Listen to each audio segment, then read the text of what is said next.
In a quiet room, as the sun begins to set, a soft, golden light streams through the window. It illuminates the floating dust motes, turning them into a slow, silent dance. There might be a chair in this room, perhaps one that has held you for many years, a silent witness to the passing of time. This hour, the one between day and night, often brings with it a certain kind of stillness, and sometimes a certain kind of weight. It is a weight we feel deep inside, in the center of our chest. We call it a heavy heart. But it feels more like a suitcase, a piece of luggage that we have been carrying for 60, 70, or 80 years. We have carried it for so long, we may have forgotten that we are even holding it, yet we feel its constant, tiring presence. Inside this suitcase is the story of a life. There are the sweet memories, preserved like dried flowers, still fragrant with a ghost of happiness. And there are the heavy stones of regret, words we wish we had said, or actions we wish we could take back. There is the persistent, quiet worry for our children and grandchildren, a love so deep that it aches, even when they are grown and walking their own paths. There is the echo of loneliness, the empty spaces left by friends and loved ones who have journeyed on ahead. And there is the simple, physical weight of a body that has served us faithfully, but now speaks to us in the language of aches and stiffness. This is the luggage of a long life, and it can feel so very heavy, especially in the quiet hours before sleep. But what if, for the next few hours, you did not have to carry it alone? What if you could learn to gently, carefully place this suitcase on the floor and open the latches? The wisdom we will explore together is not a demanding religion full of complex rules. Think of it, instead, as a soft lantern brought into a dim room.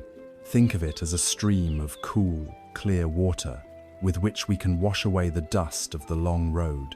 We are not going to throw anything away or judge anything we find inside our suitcase of memories. We are simply going to look. We will hold each memory, each regret, each worry with a gentle and understanding heart. We will learn to see them not as burdens that define us, but as stories that have taught us. Over the next 3 hours, we will walk a gentle path together, a path that leads from the acknowledgement of this heaviness to the rediscovery of the soul's natural lightness. We will learn to put down the stones of the past, to soothe the worries for the future, and to find a quiet, comfortable peace in the only moment that truly exists, the present moment. The goal is simple: to feel a little lighter, to find a space within yourself that is calm and clear, like a still pond on a windless morning, so that when the time comes to rest your head, you can drift into sleep, not under the weight of a heavy heart, but in the gentle, quiet embrace of a soul at peace. Let us begin by returning to the image of the suitcase, the one we have carried for so many years, through so many seasons of our life. For a long time, perhaps we have tried to ignore it. We have pushed it to the back of our minds, a dark corner where we do not have to look at it. We feel its weight in our shoulders, in the slowness of our steps, in the weariness we feel at the end of the day, but we try not to think about its contents. We fear that if we open it, all the sorrows and regrets we have packed away will fly out and overwhelm us, like a swarm of angry bees. We worry that the grief will feel as fresh as it did on the day we first packed it away, and so we keep the latches firmly closed.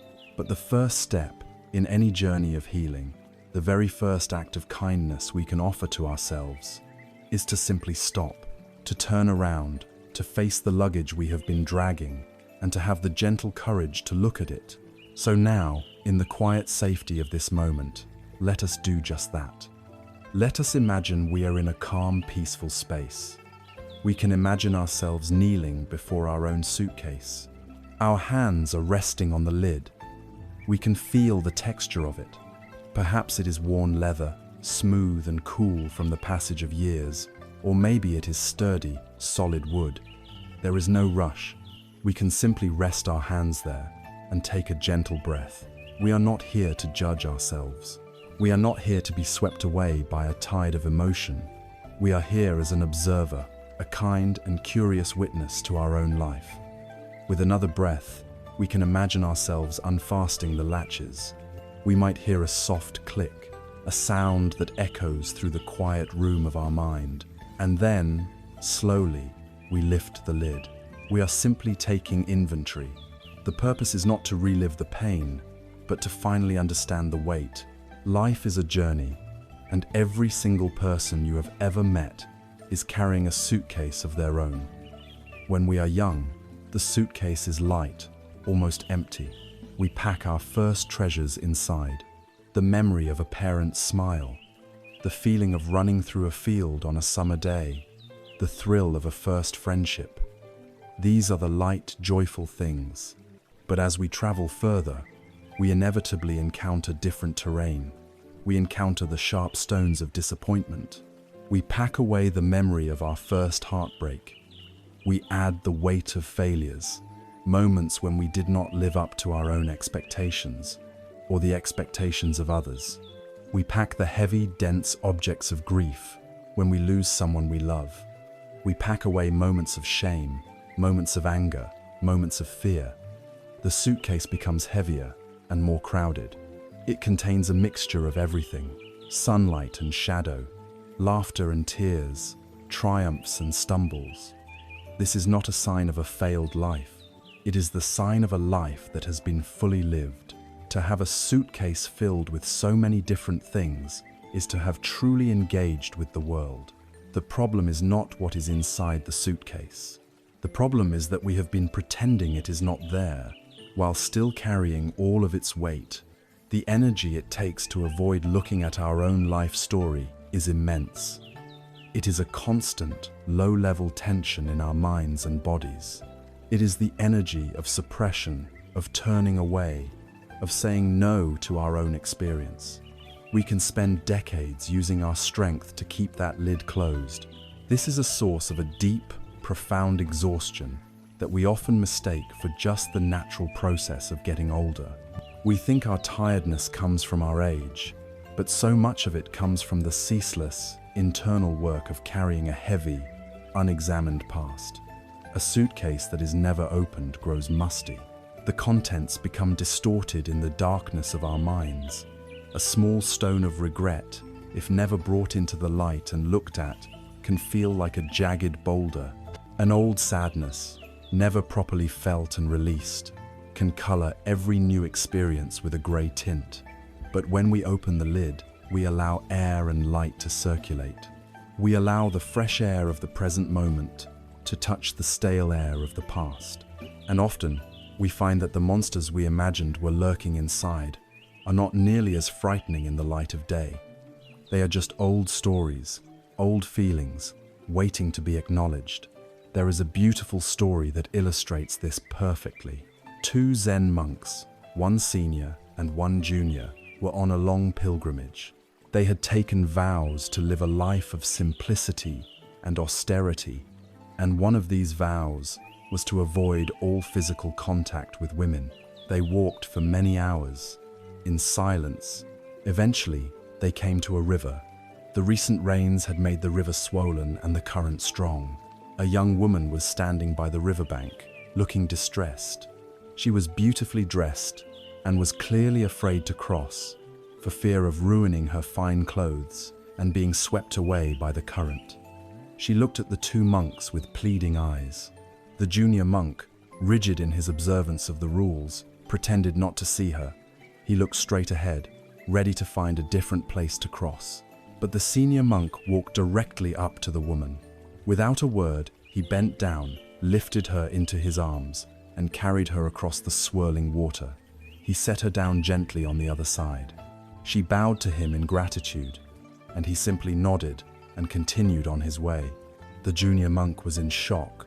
He quickly waded through the river and caught up with his master, his mind a raging storm of confusion and judgment. He couldn't believe what he had just seen. His master, a man he deeply respected, had broken one of their most sacred vows. He had held a woman in his arms, For the next several hours, the junior monk walked in tormented silence. He replayed the scene over and over in his mind. The weight of his master's action became his own burden. He grew heavier with every step.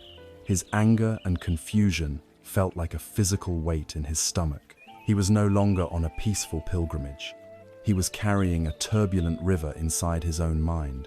Finally, as evening approached, he could bear it no longer. He burst out, "Brother, how could you do that? You know we are forbidden to touch a woman, yet you carried her across the river." The senior monk looked at his young companion with a gentle, compassionate smile. He stopped walking, and his gaze was as calm as a clear sky. He said, "Brother, I set that woman down by the river hours ago. Why are you still carrying her?" This story speaks directly to the heart of our own suffering. The event at the river was over in a matter of minutes. For the senior monk, the action was done, finished. He did what was needed with a compassionate heart, and then he let it go completely. He was free. But the junior monk, who had not even touched the woman, picked up the memory and carried it for miles and miles. It was his thoughts about the event, his judgment, his resistance to what had happened that created his heavy burden. And so we must ask ourselves, what are we still carrying? Which old conversations are we replaying in our minds? Which past hurts are we still nursing, long after the wound should have healed? Which people, which situations have we failed to set down on the riverbank of the past? The event is over, the moment is gone, but in our minds, we are still carrying the weight. To open the suitcase and look inside is the first step to setting these things down. And it is important to understand what this means. This act of looking, of acceptance, does not mean approval. To look at a mistake you made in the past is not to say that the mistake was okay. To acknowledge a time when someone hurt you is not to condone their behavior. It is simply to tell the truth, without drama, without resistance. It is to say to yourself, "This happened. This is a part of my story. This is one of the items in my suitcase." This honest, non-judgmental acknowledgement is what begins to rob the heavy items of their power. They are no longer shadowy monsters hiding in the dark. They are simply memories, events, stones in a suitcase. And once we can see them clearly, we can begin to learn how to relate to them in a new way. Now that we have dared to open the suitcase, now that we have taken a brave and gentle look inside, a new question naturally arises. Why? Why do these memories, these stones of regret and grief, have such power over us? What is it about them that creates this feeling of heaviness, this sorrow? To understand this, we must look even deeper. We must look not just at the items in the suitcase, but at the very nature of the sorrow they seem to create.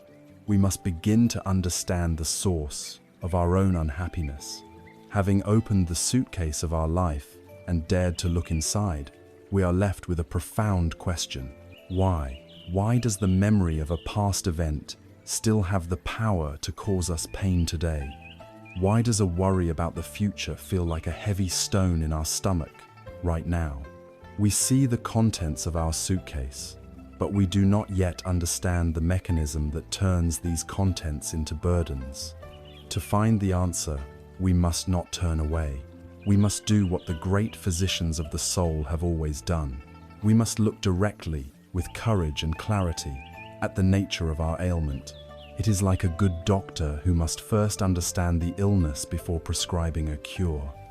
We must understand the nature of our own sorrow before we can find the medicine of true peace.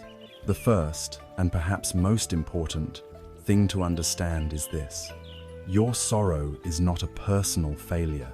In our modern world, we are often taught that happiness is a goal to be achieved. And if we feel sad, anxious, or dissatisfied, especially in our later years, it must mean we have done something wrong. We look at our own heavy heart and think, "I must have failed. I should be wiser. I should be more content." We add a layer of self-blame on top of our existing pain, making the burden even heavier. The Buddha, in his deep wisdom, taught something radically different. His first great realization was that to be alive is to experience a certain level of dissatisfaction, a certain friction. The ancient word for this is dukkha.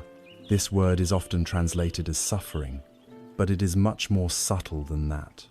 It is the feeling that things are not quite right. It is the low-level ache in our hearts. It is the background hum of anxiety that so often accompanies our days. It is not a sign that your life is broken. It is a fundamental condition of life itself, like the sky having clouds or the ocean having waves. This underlying dissatisfaction comes from a few sources that we all know intimately. First, it comes from the reality of change. Nothing stays the same. Our bodies, which were once young and strong, now feel the touch of time. The world we grew up in is different from the world of today. The people we love change, and our relationships with them change. Even moments of great joy are fleeting. They arise, they shine brightly, and then they pass. Because we wish for things to be permanent, to be stable and secure, this constant, unstoppable flow of change creates a deep sense of unease. Second, dissatisfaction comes from the undeniable reality of loss. Because things change, we inevitably lose them. We lose our youth, we lose our physical strength, we lose our roles in work and family, and most painfully, we lose the people we hold most dear. This experience of loss is not a punishment.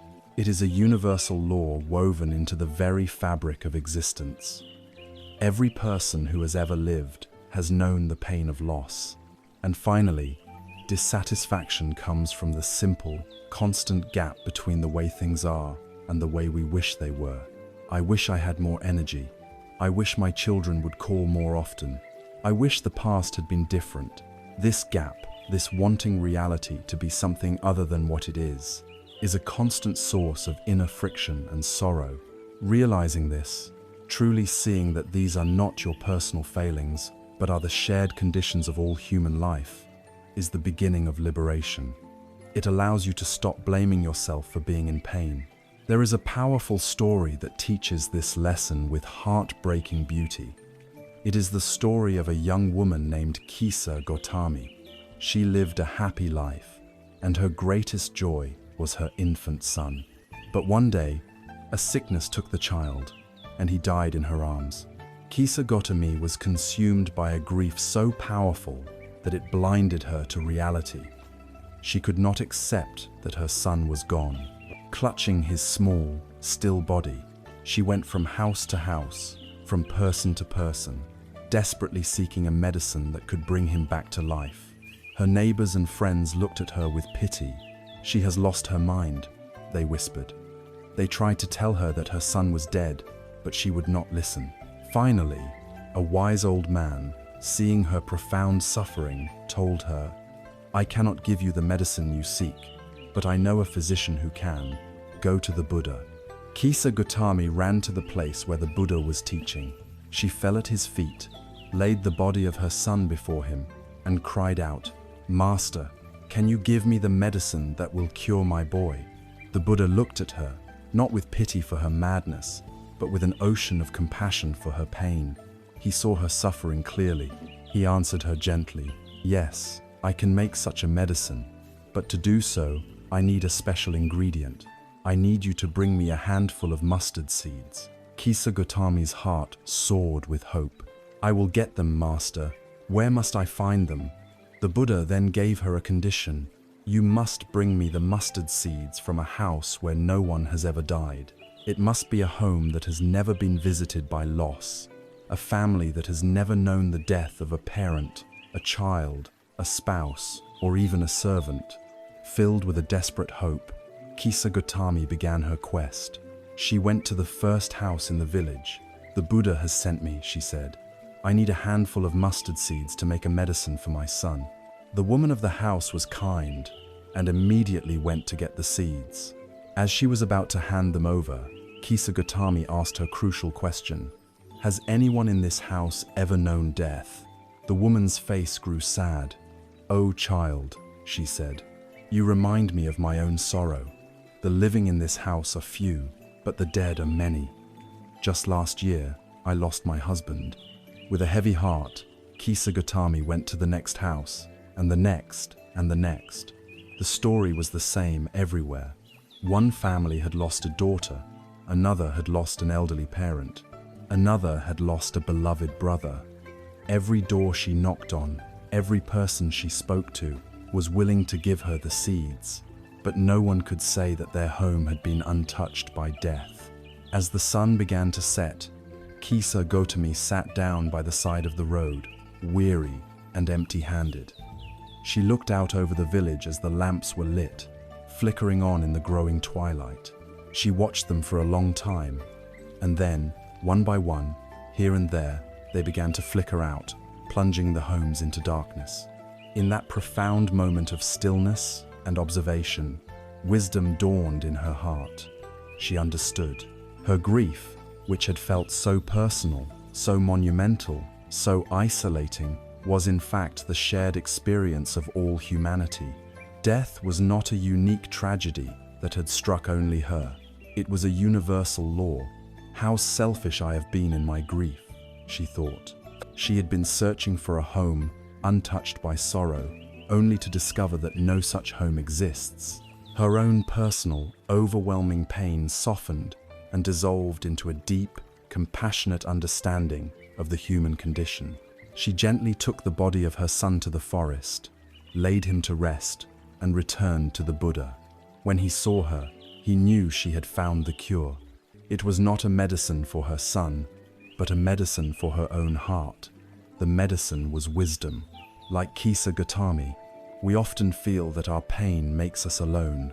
Our regrets, our loneliness, our physical ache, we think of them as walls that separate us from others. But the wisdom she discovered is a profound gift to us all. Your sorrow is not a wall, it is a bridge. It is the very thing that connects you to every other human being who has ever lived, loved, and lost. Your heavy heart is not a sign of your failure. It is a sign of your membership in the family of humanity. This understanding is the first noble step on the path to peace. It is not a sad or pessimistic conclusion. It is a strong, realistic, and compassionate foundation upon which we can build. By courageously acknowledging the universal truth of our sorrow, we are now ready to take the next crucial step. We are ready to look for its specific cause. If dissatisfaction and sorrow are a shared condition of life, like rain from the sky, then what is the root that nourishes it in our own minds? What are the invisible ropes that we wrap around our own hearts, that tighten and create this feeling of unease? We have looked into our suitcase of memories and seen that sorrow is a shared human experience, not a personal failing. This understanding brings a sense of relief, a kinship with all who have ever lived. But it also leaves us with a deeper question. If sorrow and dissatisfaction are a part of life, like clouds in the sky, what causes them to gather so heavily in our own hearts? What is the root of this ache we feel? The answer, according to the deep wisdom of the path we are exploring, is both simple and profound. The source of our suffering is not the events of our life, it is our attachment to them. It is the way we cling, the way we hold on. Think of it like this. Imagine you are holding a piece of burning coal. It sears your flesh and causes you immense pain. The natural, wise thing to do is to drop it immediately.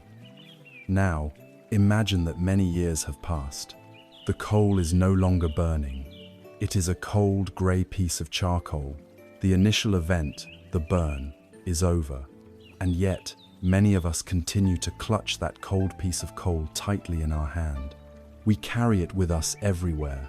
We keep looking at it, turning it over and over, remembering the burn, wondering why our hand still feels so cramped and sore. The original pain is long gone, but the suffering continues, simply because we will not open our hand. This act of clinging, this refusal to open our hand, is the root of so much of our heaviness. We don't suffer because of what happened 10, 20, or 50 years ago. We suffer because, In our minds, we are still clinging to it right now. In the Buddhist tradition, this clinging is called tanha. It literally means thirst. It is a deep, primal thirst for things to be different than they are. This thirst shows up in our lives in a few distinct ways.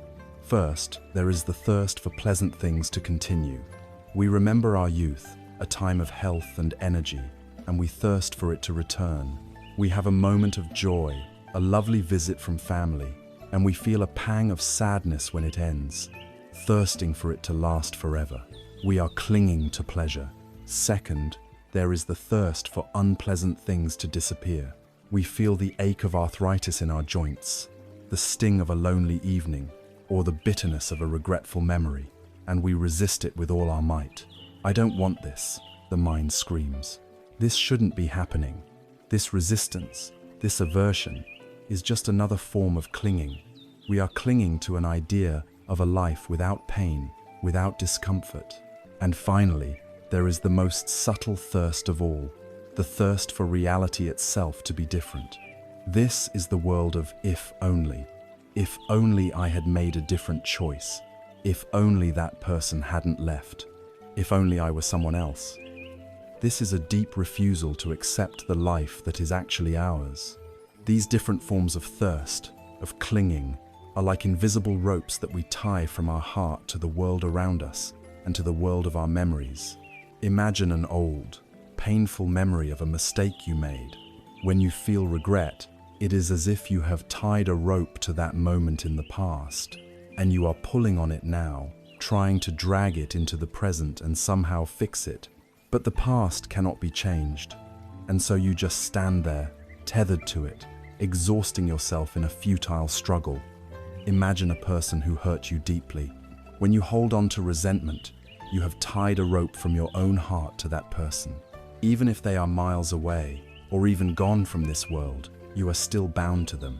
You have given them the power to disturb your peace in this very moment, because you are still holding fast to that rope of anger.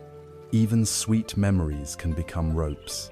When we live in nostalgia, constantly thinking about a golden age in our past when things were better, we have tied ourselves to a ghost. This rope of sweet remembrance can prevent us from finding the real, living joy that is available to us today. It keeps us tethered to a shadow, unable to embrace the substance of our present life. The most important thing to realize about these ropes is that we are the ones who tie them. We are the ones who hold them. This is not to blame ourselves. It is to empower ourselves. Because if we are the ones holding the rope, then we are also the ones who have the power to let it go. There is a timeless parable that illustrates this human predicament perfectly. In a certain country, villagers had a very clever method for trapping monkeys. They would take a gourd or a hollowed-out coconut and cut a hole in it, just large enough for a monkey to slip its open hand inside. Then, they would place some delicious peanuts or sweet rice inside the gourd and tie it securely to the base of a tree. Soon enough, a monkey would come along, drawn by the scent of the treat. It would slip its slender hand through the hole and grasp a big, satisfying fistful of the food inside. But here is the essence of the trap. With its hand now clenched into a fist, the monkey cannot pull its hand back out through the narrow opening. The trap is not made of steel jaws or sharp teeth. The monkey is not physically held by any external force. It is trapped only by its own desire, by its own clenched fist. The monkey becomes frantic. It pulls and tugs, screeches and struggles, fighting against the gourd with all its might. It sees the approaching trappers and becomes terrified, pulling even harder. But it never occurs to the monkey that the solution is incredibly simple. All it has to do is open its hand, let go of the nuts, and it would be free in an instant. But its craving is so strong, its attachment to the prize so complete, that it remains a prisoner of its own desire until the trappers arrive. How often are we like this monkey? We feel trapped by our circumstances, by our past, by our feelings of loneliness or regret. We struggle and pull, wondering why we are not free. But our suffering comes not from the gourd, not from the external situation. It comes from our own clenched fist. That fistful of nuts can be anything. It can be an old anger that we feel justified in holding. It can be a deep-seated regret that we refuse to stop examining. It can be a story we tell ourselves about how life should have been. We cling to these things, believing they are important, not realizing that our very act of clinging is the source of our entrapment. Our clinging is the suffering. The freedom we seek is not somewhere else. It is right here. It is in the ability to gently, wisely open our hand. So, the invitation now is to look within, with the same gentle curiosity we use to open our suitcase. The question is no longer, what is in my past? But, what am I clinging to right now? What are the peanuts that your mind is refusing to let go of? Is it a grievance? Is it a particular longing? Is it a cherished idea about who you are or who you used to be? You do not need to do anything about it yet. The first and most powerful step is simply to see it, to identify the clenched fist of your own mind. This recognition is a moment of profound wisdom. It is the moment we stop blaming the gourd for trapping us and begin to look at our own hand. This is the second great truth the Buddha realized. The origin of our dissatisfaction is this clinging, this craving, this thirst. By seeing this clearly, we have moved from simply acknowledging our pain to understanding its cause. We are no longer lost in the dark. We have found the root. But knowing the root is only half the journey. Now, we must ask, how do we learn to unclench our fist? How do we find the wisdom and the courage to actually let go of the ropes we are holding? To do that, we must understand the true nature of the very things we are trying to grasp. We must see that the peanuts, the ropes, the memories are not as solid and permanent as they appear. We must learn to see the world and our own lives not as a collection of fixed, solid things, but as an ever-changing, unpredictable, and wondrous river. We have journeyed together to a place of deep insight. We have seen that our suffering comes not from the events of our life, but from our clinging to them, like the monkey holding the nuts in the gourd, a prisoner of its own desire. We see the clenched fist of our own mind. And so, the great question becomes, how do we gently persuade this fist to open? How do we learn to let go of the invisible ropes that bind us to sorrow? The answer lies in seeing the world and ourselves as they truly are. We cling because we operate under a deep, unspoken illusion, the illusion that things are solid, permanent, and stable. The wisdom that dissolves this illusion, the water that can soften our grip, is the wisdom of impermanence. In the Buddhist tradition, this is called anicca. It is the direct and simple recognition that everything changes. Nothing is permanent. Everything is in a state of constant flow. This is not a sad or pessimistic philosophy. It is simply a statement of fact, as observable and undeniable as gravity. To understand impermanence, you do not need to study ancient texts. You need only to look at your own life, at your own body. Look at your hands. These are not the same hands that grasped a toy in your childhood. They are not the same hands that may have held a pen to sign a marriage certificate, or that held your own children for the first time. They have changed. Your body has been your most intimate and constant teacher of impermanence. It was once a baby, then a child, then an adolescent, then an adult, and now it resides in the season of its later years. It has never been a static object. It has always been a process, a river of transformation, constantly letting go of old cells and creating new ones. To see this is not a cause for sadness. It is a cause for wonder. Our inner world is even more fluid. Think of your emotions. No feeling you have ever had has lasted forever. A moment of intense joy arises, and for a while, it fills your whole being, but it passes. A wave of profound grief may wash over you, and it feels as though it will drown you. that the sun will never shine again. But in time, the wave recedes, its power softens. A flash of anger can feel hot and all-consuming, but it too subsides. Our thoughts are even more fleeting, like clouds passing in the sky. One moment we are remembering the distant past, the next we are worrying about tomorrow, the next we are noticing the sound of a bird outside the window. Our inner world is not a fixed landscape. It is a dynamic, ever-changing weather pattern. Knowing this is a profound relief. It means that when we are caught in a storm of sadness or anxiety, we don't have to believe the storm is our permanent reality.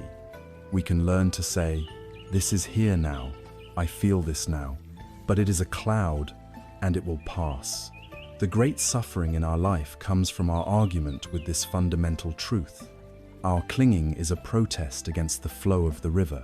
We try to build a dam and stop the water. We try to grasp a handful of it and are bewildered when it slips through our fingers. The suffering does not come from the fact that the river flows.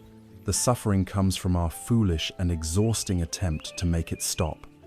When we cling to our youth, we suffer because the body has its own wisdom and continues on its journey of aging. When we cling to a fixed idea of how our life should be, we suffer because life is unpredictable and rarely conforms to our plans. When we cling to a happy memory, trying to relive it in our minds, we suffer because we are trying to inhabit a moment that has already passed downstream, and in doing so, we miss the beauty of the river as it flows right here, right now. There is a beautiful way to contemplate this, taught by the Zen master Thich Nhat Hanh. He invites us to look at a cloud. Imagine a single, beautiful white cloud floating in a vast blue sky. It is magnificent. It drifts. It changes shape.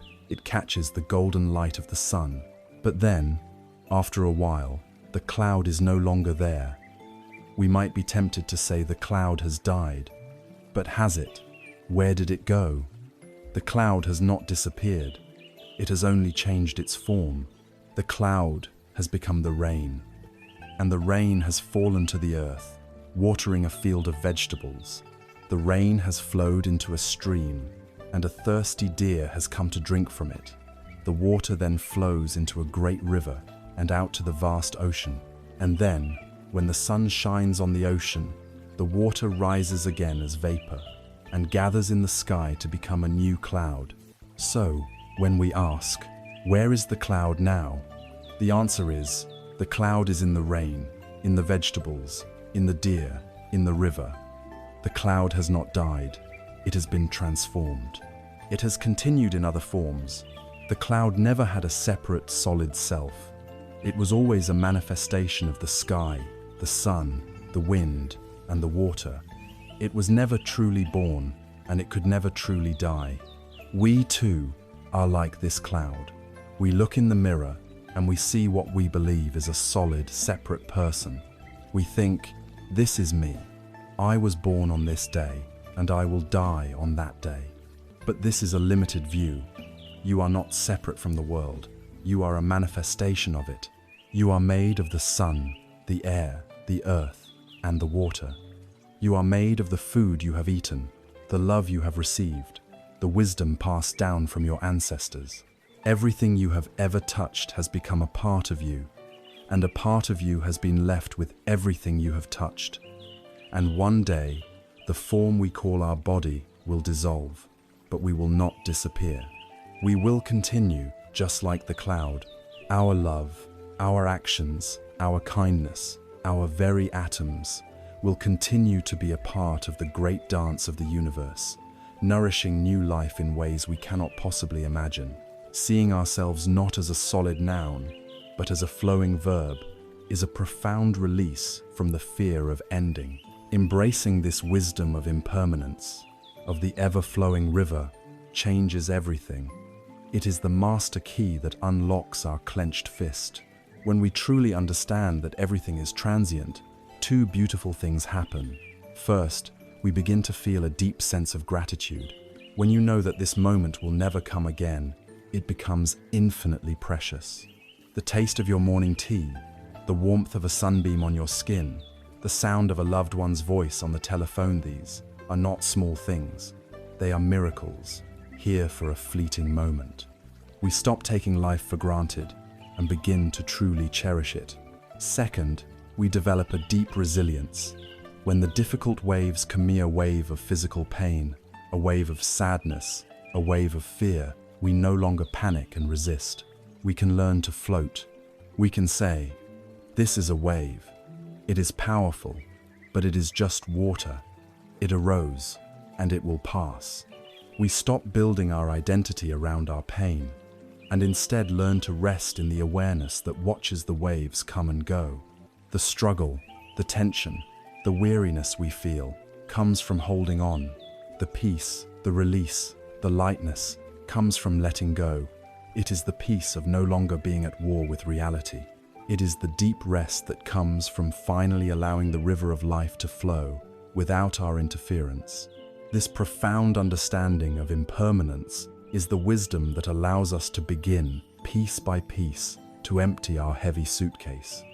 Now, with this key in our hand, let us turn back to that suitcase. Let us look at one of the heaviest collections of items we carry inside the dark, sharp stones of Regretand. See if we can use this key to finally, gently, set them down upon the riverbank.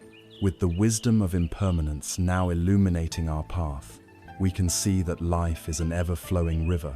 We understand that our clinging, our resistance to this flow, is the source of our suffering. Now, holding this light of understanding, let us turn back to our suitcase and look at some of the heaviest items inside. These are the stones of regret. They are cold, hard, and have sharp edges that have pained our hearts for years. Regret is the exhausting attempt to walk upstream against the current of time. It is the futile effort to change a past that has already flowed by. It feels like a cold weight in the pit of our stomach. It is a recurring movie that plays in the mind, a movie we direct and star in, always hoping for a different ending, yet always arriving at the same painful conclusion. It is the constant, nagging whisper of if only I had been kinder, if only I had made a different choice, if only I had known then what I know now. We all carry these stones. Some are stones of action, representing things we did that we wish we hadn't. A word spoken in anger that can never be taken back. A moment of selfishness that caused harm to another. A decision made from fear or ignorance that led to painful consequences. Other stones are stones of inaction, representing the things we failed to do. The words of love left unspoken. The apology never offered. The hand not extended to someone in need. The opportunity for connection that we allowed to pass by. We gather these stones throughout our lives and place them carefully in our suitcase. But we do not simply leave them there. We have a strange habit of taking them out each day. We turn them over in our hands. We polish them with our repetitive thoughts. We feel their familiar, painful weight. And we wonder why our journey feels so hard, why our heart feels so heavy. The original event may have been a single moment, but the suffering of regret is a daily ritual of picking up the stone again and again and again.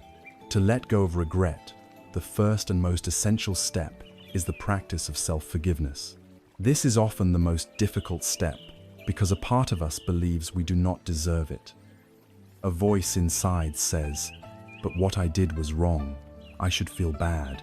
To forgive myself would be to let myself off the hook, but this is a misunderstanding of what forgiveness is. Forgiveness is not about condoning a past action.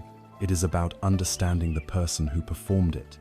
I invite you now to practice a form of compassion for your past self. Think of the person you were 5, 10, 50 years ago when the regrettable event occurred. See that person in your mind's eye. Now, recognize a crucial truth. That person did not know what you know today. You are judging your past self by the wisdom and standards of your present self, and that is an unfair trial. The person you were back then had less experience. They likely had more fear, more confusion, more unhealed pain of their own. They were doing the best they could with the limited understanding and the limited emotional tools they possessed at that moment. Can you look at that person not with the harsh eyes of a judge, but with the gentle, compassionate eyes of a grandparent looking at a struggling child?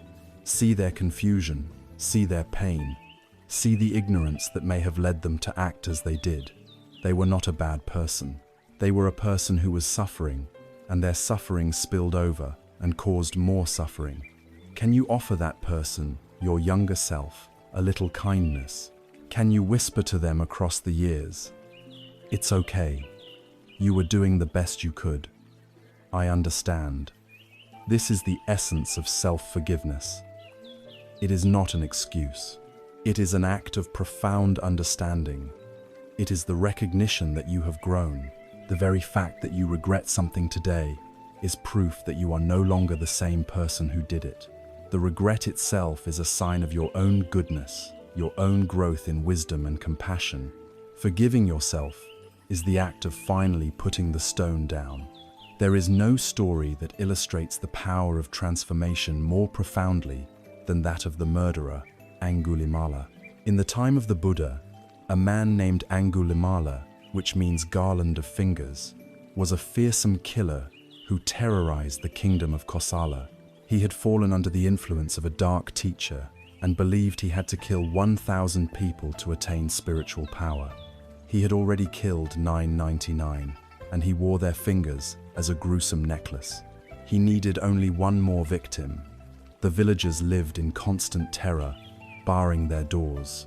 One day, the Buddha, seeing with his compassionate wisdom that Angulimala was capable of profound change, calmly and deliberately walked into the forest where the murderer lived. Angulimala saw the lone monk and was delighted. "Here is my final victim," he thought. He drew his sword and began to run after the Buddha. But a miracle occurred. No matter how fast Angulimala ran, he could not catch up to the Buddha, who was only walking at a calm, normal pace. Exhausted, bewildered, and sweating, Angulimala finally shouted from a distance, "Stop, monk, stand still." The Buddha, without turning, continued to walk and replied in a clear, calm voice, "I have stopped, Angulimala. It is you who have not stopped." Angulimala was stunned into silence. He caught up to the Buddha and asked, "What do you mean? You are still walking, yet you say you have stopped. I have stopped, yet you say I have not." The Buddha turned to him, his eyes filled not with fear, but with immense compassion. He said, "I have stopped forever from harming any living being. I have laid down all weapons. You, on the other hand, have not stopped creating suffering for others and for yourself. That is why you are the one who has not stopped." The simple, powerful truth of these words struck Angulimala like a bolt of lightning. In that instant, the entire edifice of his delusion, his anger, and his violence crumbled to dust. He saw the horror of what he had done and the profound peace of the man standing before him. He threw down his sword, fell to his knees, and begged to be accepted as a disciple. The Buddha accepted him into the community of monks. Angulimala shaved his head, put on the simple robes of a monk, and began to practice the path of peace with incredible diligence. His regret was immense, but he did not let it crush him. Instead, he used it as fuel for his transformation. He eventually overcame all his inner demons and became a fully enlightened being, an arahant, a saint of profound peace and compassion. But the story does not end there. His past actions, his karma, still had consequences. When he would walk into the villages to beg for his food, people would see him and cry out, "There is the murderer Angulimala." They would throw stones at him and slam their doors. He would often return to the monastery with his bowl empty, his head bleeding. But he bore it all with incredible patience and without a trace of anger, understanding it as the inevitable result of his terrible past. He was no longer Angulimala, the murderer. He was Angulimala, the monk, a being of peace. He was living proof that the past, no matter how dark, does not have to define the present. If a man who committed such horrific acts could transform his life so completely, then surely the stones that we carry in our hearts, no matter how heavy they feel to us, can also be set down. Your past does not have to be a life sentence. It can be a classroom. The key is to do what Angulimala did, to stop running the same mental patterns, to stop harming yourself with the weapon of self-blame. This leads us to the final crucial step. We must learn to transform our regret into wisdom. Putting the stone down does not mean pretending it never existed. It means you leave the weight, but you keep the lesson. Hold one of your stones of regret in your mind for a moment.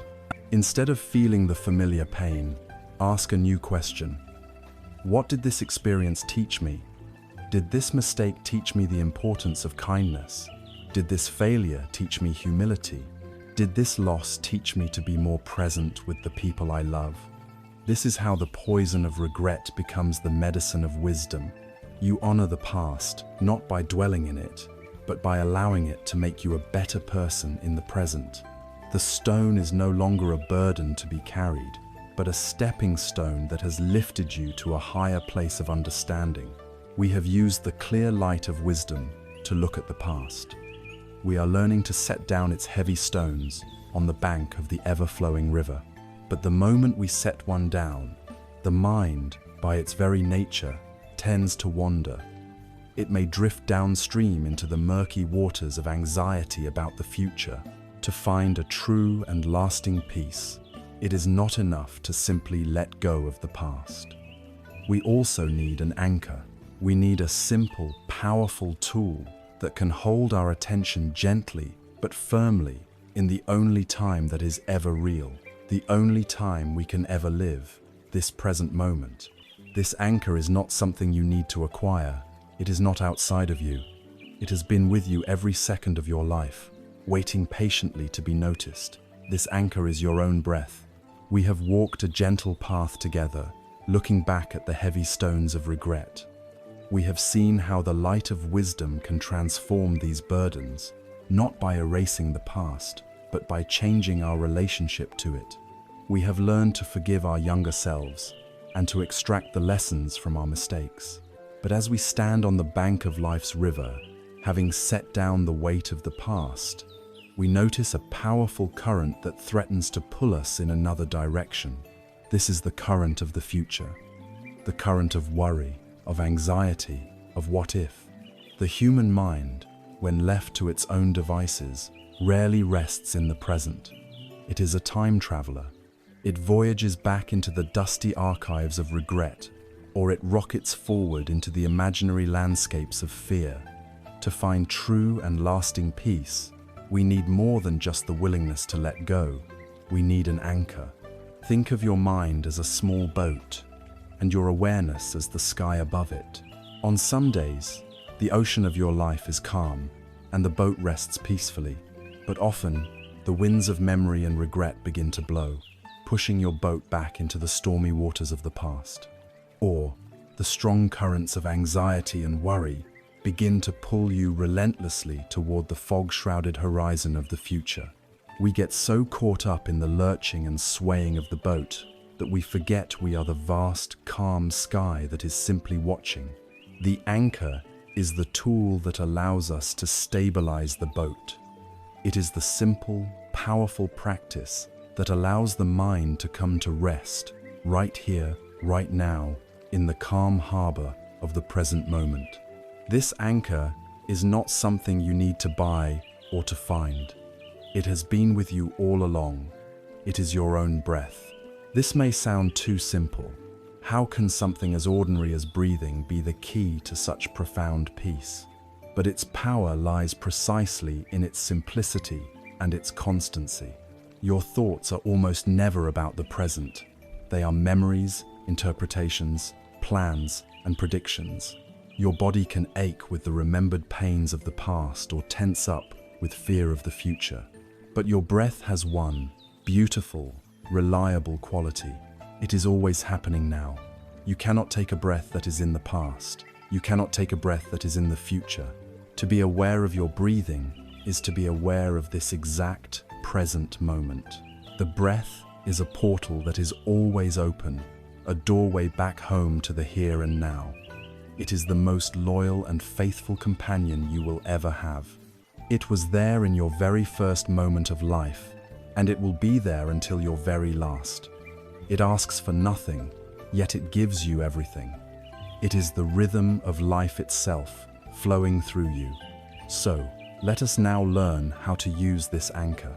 This is a practice you can do anywhere, at any time. You can do it sitting in your chair as you are now, or lying in bed as you prepare for sleep. Find a posture that feels both relaxed and alert. If you are sitting, it can be helpful to let your back be reasonably straight, without being stiff. This allows the breath to flow with ease. Rest your hands comfortably in your lap. You can gently close your eyes, or if you prefer, you can leave them slightly open with a soft, unfocused gaze toward the floor. The intention here is not to try to achieve anything.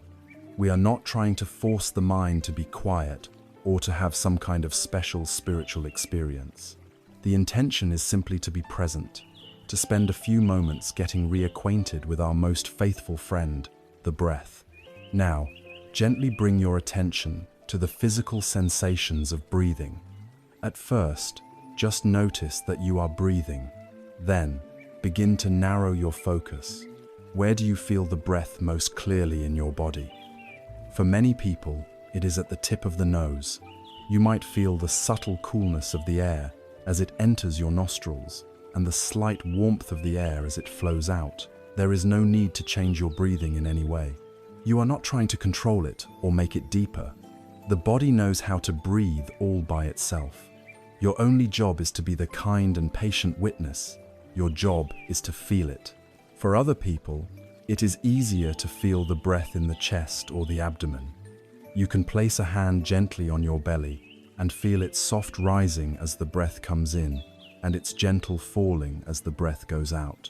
Find the place where the sensation is clearest for you and let your attention rest there, like a butterfly resting on a flower. To help keep your mind focused, you can use a simple, silent mental note. As you feel the entire duration of the in-breath, you can simply think the word in, and as you feel the entire duration of the out-breath, you can think the word out, or you can simply notice rising, falling, in, out, rising, falling. That is the entire instruction. It is profoundly simple, but simple does not always mean easy. Inevitably, after a few breaths, your mind will wander. This is the moment where the real practice begins. A thought will arise. A memory will surface. A sound from outside will catch your attention. Your boat will begin to drift. It is absolutely crucial to understand that this is not a mistake. It is not a failure. It is simply the nature of an untrained mind. It is what minds do. The moment you realize your mind has wandered, you have already succeeded. That moment of realization, oh, I've been thinking, is a moment of pure mindfulness. So, when this happens, there is no need for frustration or self-criticism. Gently acknowledge where your mind went, thinking, or planning. And then, as you would gently take the hand of a lost child and guide them home, you gently and kindly guide your attention back to your anchor, back to the feeling of the breath, back to in, out. You may have to do this 5 times in a minute. You may have to do this 100 times in 10 minutes. This does not matter. The practice is not about achieving a perfectly still mind. The practice is the gentle, patient, repeated act of returning. Each time you notice your mind has wandered and you bring it back to the breath, you are strengthening the muscle of mindfulness. You are weakening the old habit of being lost in thought and strengthening the new habit of being present. Each return is a small victory of peace over distraction. Each time you guide your attention back, you are gently pulling on the anchor rope, bringing your little boat out of the stormy seas of thought and back to the calm, safe harbor of the present moment. Each time you rest your awareness on a single in-breath and a single out-breath, you are letting go. In that moment, you are not carrying the stones of regret. In that moment, you are not wrestling with anxieties about the future. In that moment, you are simply alive. You are simply breathing. You are free. This is the profound gift of the breath.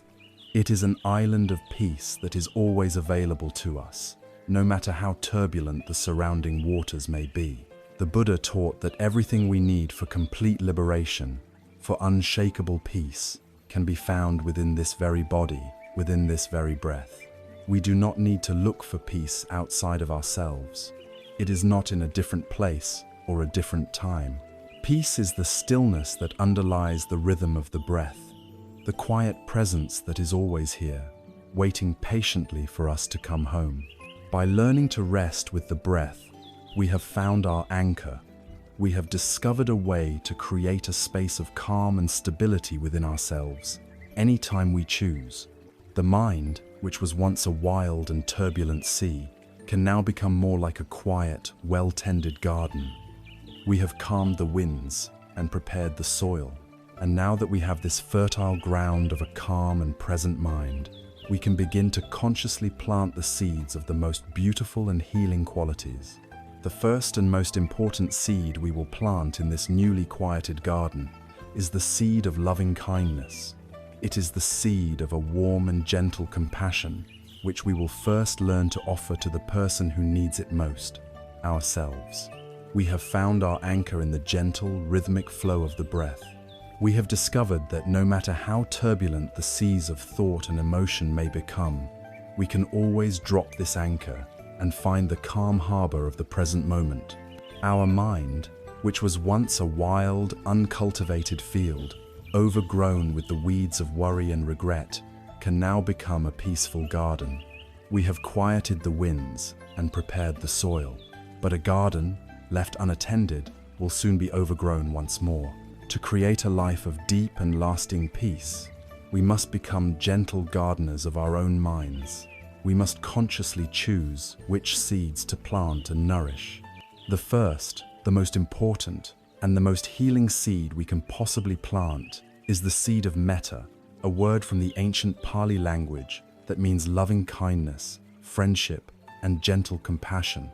And the first plot of soil where this seed must be sown is the soil of our own heart.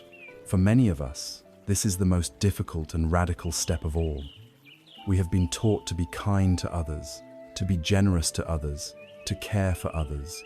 But we have rarely, if ever, been taught how to be kind to ourselves. In fact, for most of our lives, we have lived with a relentless inner critic. You know this voice well. It is the voice that is always judging, always finding fault. It is the voice of should. I should be stronger. I should have known better. I shouldn't feel this way. I shouldn't be such a burden. It is a harsh inner taskmaster that holds up an impossible standard of perfection and then mercilessly catalogues all the ways we have failed to meet it. It focuses on our physical aches and pains as signs of failure. It replays our past mistakes on an endless loop.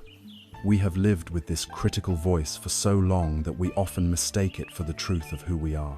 We believe its constant, negative commentary is a correct assessment of our worth, but this inner critic is the very opposite of healing. It is the salt that we pour into our own wounds, preventing them from ever truly closing. Can you imagine speaking to a dear friend or a beloved grandchild with the same harsh, unforgiving tone that you so often use with yourself? Of course not. And yet, we subject ourselves to this inner cruelty day after day. There is a simple analogy that can help us understand why learning to be kind to ourselves is so essential. Imagine that your heart is a vessel, like a beautiful teapot. Throughout your life, you have wanted to pour warm, comforting tea for the people you love, for your children, your spouse, your friends, your community. This is a noble and beautiful aspiration. But what happens if your own teapot is empty? You can go through all the motions of pouring. You can tip the pot, but all that comes out is a dry, hollow sound, or perhaps just a few bitter drops. For many of us, especially those who have spent a lifetime as caregivers, we have been trying to pour from an empty pot for decades. We have given so much of our energy to others that we have neglected to fill our own vessel. The practice of loving kindness for ourselves is not a selfish act. It is the necessary, fundamental act of brewing the tea. It is the act of filling our own pot with the warm, nourishing liquid of compassion, so that we have something genuine, something real, to offer the world.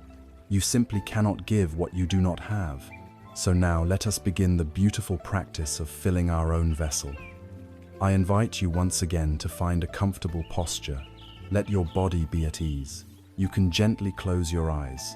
For a few moments, return to the anchor of the breath, just feeling the gentle rhythm of in and out, allowing the mind to settle.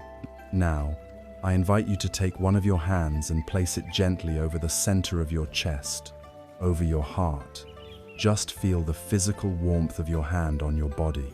Feel the gentle, steady beat of your own heart underneath your palm. This is the rhythm of your own life force, a rhythm that has been with you faithfully every second of every day. Rest your attention in this feeling of warmth and gentleness. We are now going to offer a few simple, powerful phrases of kindness to ourselves. These phrases are not affirmations that you must force yourself to believe.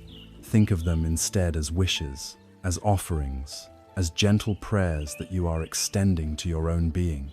We will repeat them silently, planting them like seeds in the quiet garden of the mind. The first phrase is, "May I be safe." Silently, gently, offer this wish to yourself. May I be safe. This is a wish for safety from outer harm, but more importantly, safety from inner harm. Safety from the sharp words of your own inner critic. Safety from the storms of fear and anger.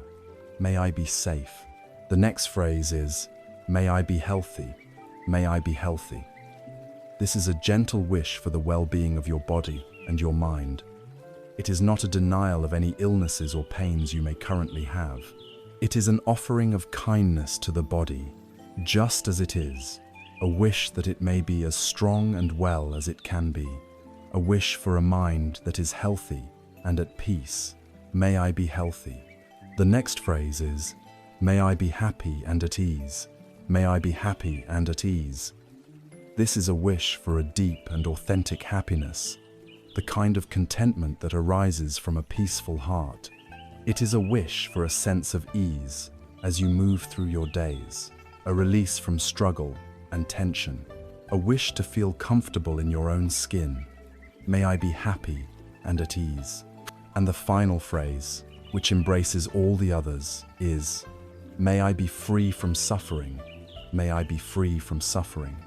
This is the deepest wish of every living creature.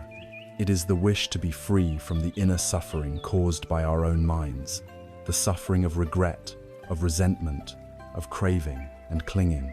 May I be free. Now, let us rest with these phrases for a few moments. You can gently coordinate them with your breath. Breathing in, you might silently say, "May I be safe." Breathing out, you can imagine that warm wish spreading through your entire body. Breathing in, "May I be healthy." Breathing out, letting the wish soothe every cell. Continue like this, at your own pace. May I be safe. May I be healthy. May I be happy and at ease. May I be free from suffering. As you do this, you might notice some resistance. A part of your mind might say, "This is silly," or "I don't deserve this kindness." You might feel awkward or even angry. This is very normal. This is simply the voice of your old, habitual inner critic. You do not have to fight it or argue with it. Simply notice it. Let that voice be like a cloud passing in the sky of your awareness. And then, as gently as you can, return to the practice. Return to offering the phrases, just as you would offer a cup of warm tea to a dear friend who is having a difficult day. You are becoming your own dear friend. This practice, repeated over time, is the medicine that can heal the deepest wounds. Each time you offer yourself these wishes, you are counteracting a lifetime of self-criticism. You are watering the seed of compassion. At first, you may not feel much, but if you water a seed patiently, day after day, eventually a small green shoot will push its way through the soil. This green shoot is a new way of relating to yourself, a new voice of inner kindness and friendship. This is the warmth that can begin to melt the frozen places in your heart. This is the gentle balm that soothes the old burns of regret and self-blame.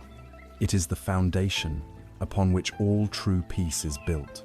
As we continue to practice filling our own vessel with the warm water of loving kindness, something truly miraculous begins to happen.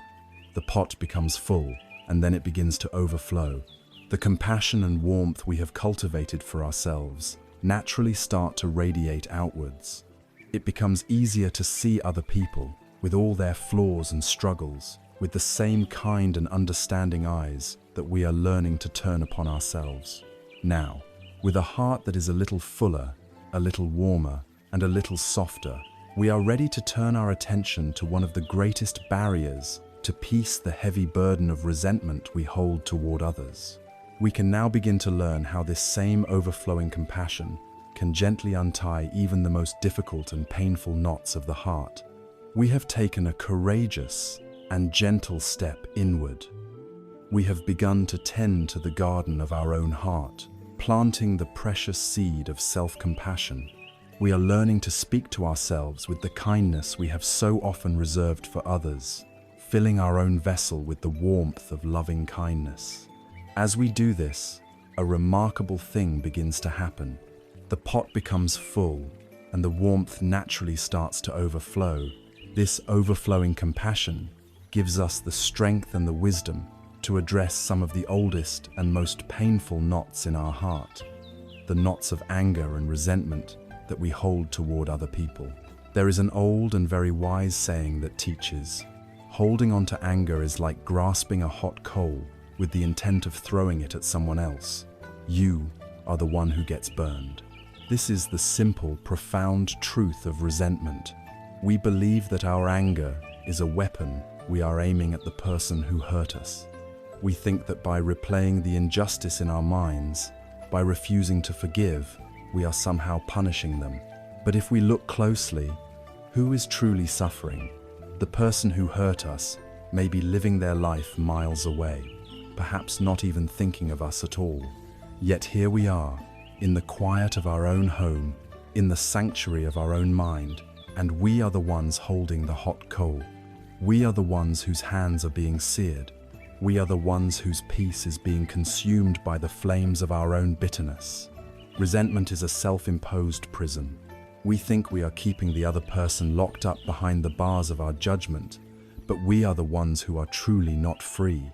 We are both the prisoner and the jailer, locked in a small dark cell with the ghost of a past event. This imprisonment costs us an immense amount of energy. It is a constant drain on our vitality. It taints our present moments with the poison of the past. We can be enjoying a beautiful sunset, and suddenly the memory of an old betrayal will intrude, and the beauty vanishes, replaced by the familiar, sour taste of our grievance. To hold on to resentment is to give someone from your past the power to ruin your peace in the present. It is the very opposite of the freedom and lightness we are seeking. To break free from this prison, we must learn the true meaning of forgiveness. Our culture has many confusing ideas about this, so let us be very clear about what forgiveness is not. Forgiveness is not condoning. It is not saying, what you did was okay. Harmful actions are not okay. Forgiveness is not forgetting. We may never forget the event, but we can release the painful emotional charge that is attached to it, so that the memory no longer has the power to burn us. Forgiveness is not necessarily reconciliation. You can forgive someone completely, from the bottom of your heart, and still make the wise decision to not have that person in your life. So, what is forgiveness? Forgiveness is the ultimate act of self-love. It is the wise and courageous decision to finally drop the hot coal. It is saying, I will no longer allow what you did in the past to cause me suffering today. I will no longer drink this poison and hope that you get sick. For the sake of my own peace, for the sake of my own heart, I choose to be free. Forgiveness is the act of cutting the invisible rope of resentment that has bound you to that person for so long. When you cut the rope, you do not set them free, you set yourself free.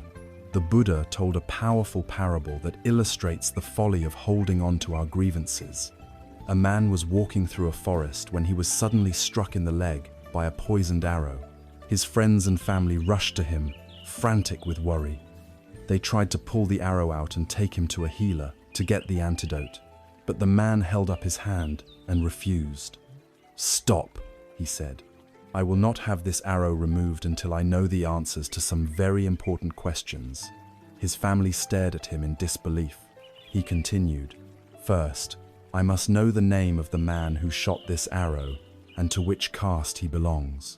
I must know if he is tall or short and what village he comes from. Furthermore, I must know what kind of wood the bow was made from and what kind of feathers were used on the arrow's shaft. Until I have all of this information, do not touch this arrow." While his family pleaded with him, trying to explain that none of this mattered, the poison silently spread through his body. He died without ever receiving the cure, a victim not just of the arrow, but of his own obsession with the details of his injury. This is precisely what we do when we hold on to resentment. We have been struck by the poisoned arrow of a hurtful word or action. The wound is real, the pain is real, but instead of focusing on the one thing that matters, removing the arrow and treating the wound in our own heart, we become obsessed with the details.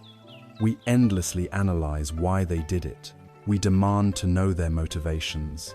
We tell the story of the injustice over and over to ourselves and to anyone who will listen, reinforcing the pain each time. We demand an apology or an explanation that may never come. And all the while, the poison of our own bitterness, our own anger, our own righteousness spreads through our system, destroying our peace and robbing us of our joy. Forgiveness is the simple, wise choice to pull out the arrow and treat our own wound, regardless of who shot it or why. This can feel very difficult. How can we forgive when the hurt feels so deep? This is where the overflowing compassion we have cultivated for ourselves becomes the key. We can begin by trying to see the person who hurt us not as a monster, but as a suffering human being, just like us. Happy, peaceful, and truly content people do not go around causing harm. As the saying goes, hurt people hurt people. It is almost certain that the person who hurt you was acting out of their own pain, their own fear, their own confusion, their own deep-seated ignorance. They were carrying their own heavy suitcase, filled with their own stones of regret, and in their stumbling, they bumped into you and caused you pain. This does not excuse their action, but seeing their humanity, seeing their suffering, can help to soften our hearts. It depersonalizes the injury. We begin to see that it was not really about us. It was about them and their own inner turmoil. When we can see the wound that was driving them, it becomes easier to find a small space of compassion in our hearts. From this space, we can silently offer them the same wishes we have been offering ourselves. We can look at their memory in our mind and gently wish, "May you be free from the anger and pain that caused you to act in that way. May you find peace. This is not for them. This is for you." It is a way of washing your own heart clean. This path of releasing resentment, of choosing to pull out the arrow and treat our own wound, is a profound act of liberation. It frees up an incredible amount of mental and emotional energy that we can now use to live more fully in the present. But as we untie these painful knots that bind us to the past and to other people, we may become more aware of another, quieter kind of pain that is especially common in the later years of life. This is the ache of loneliness. Having cleared the ground of active anger and resentment, We now have the space and the strength to turn toward this subtle sorrow. We can now learn how to transform the painful feeling of being alone into a rich and peaceful state of contented solitude. We have walked the difficult, yet liberating path of forgiveness.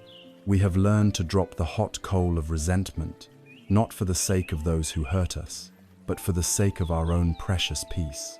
We have cut the ropes that bound us to a painful past.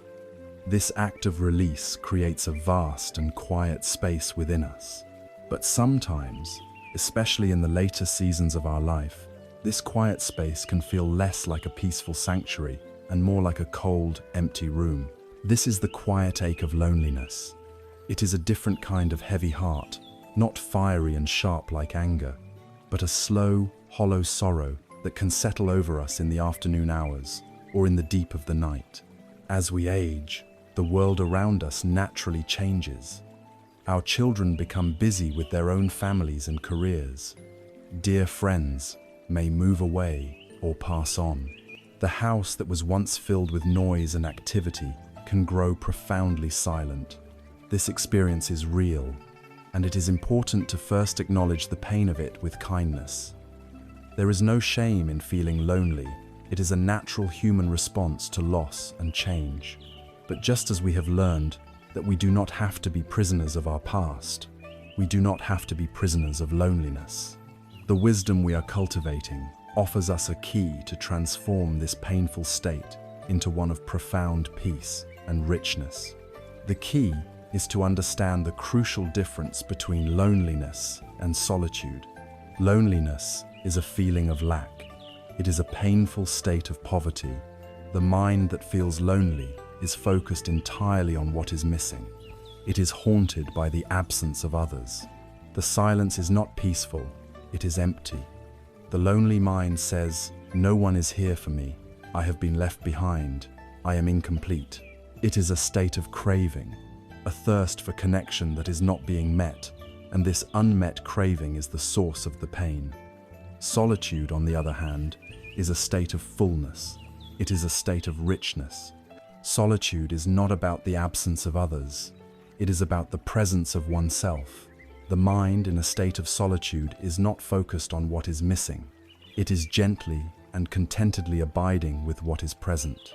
The silence is not empty, it is spacious. It is a homecoming. Imagine two people sitting in the exact same quiet room. The lonely person feels the emptiness of the other chairs and aches for company.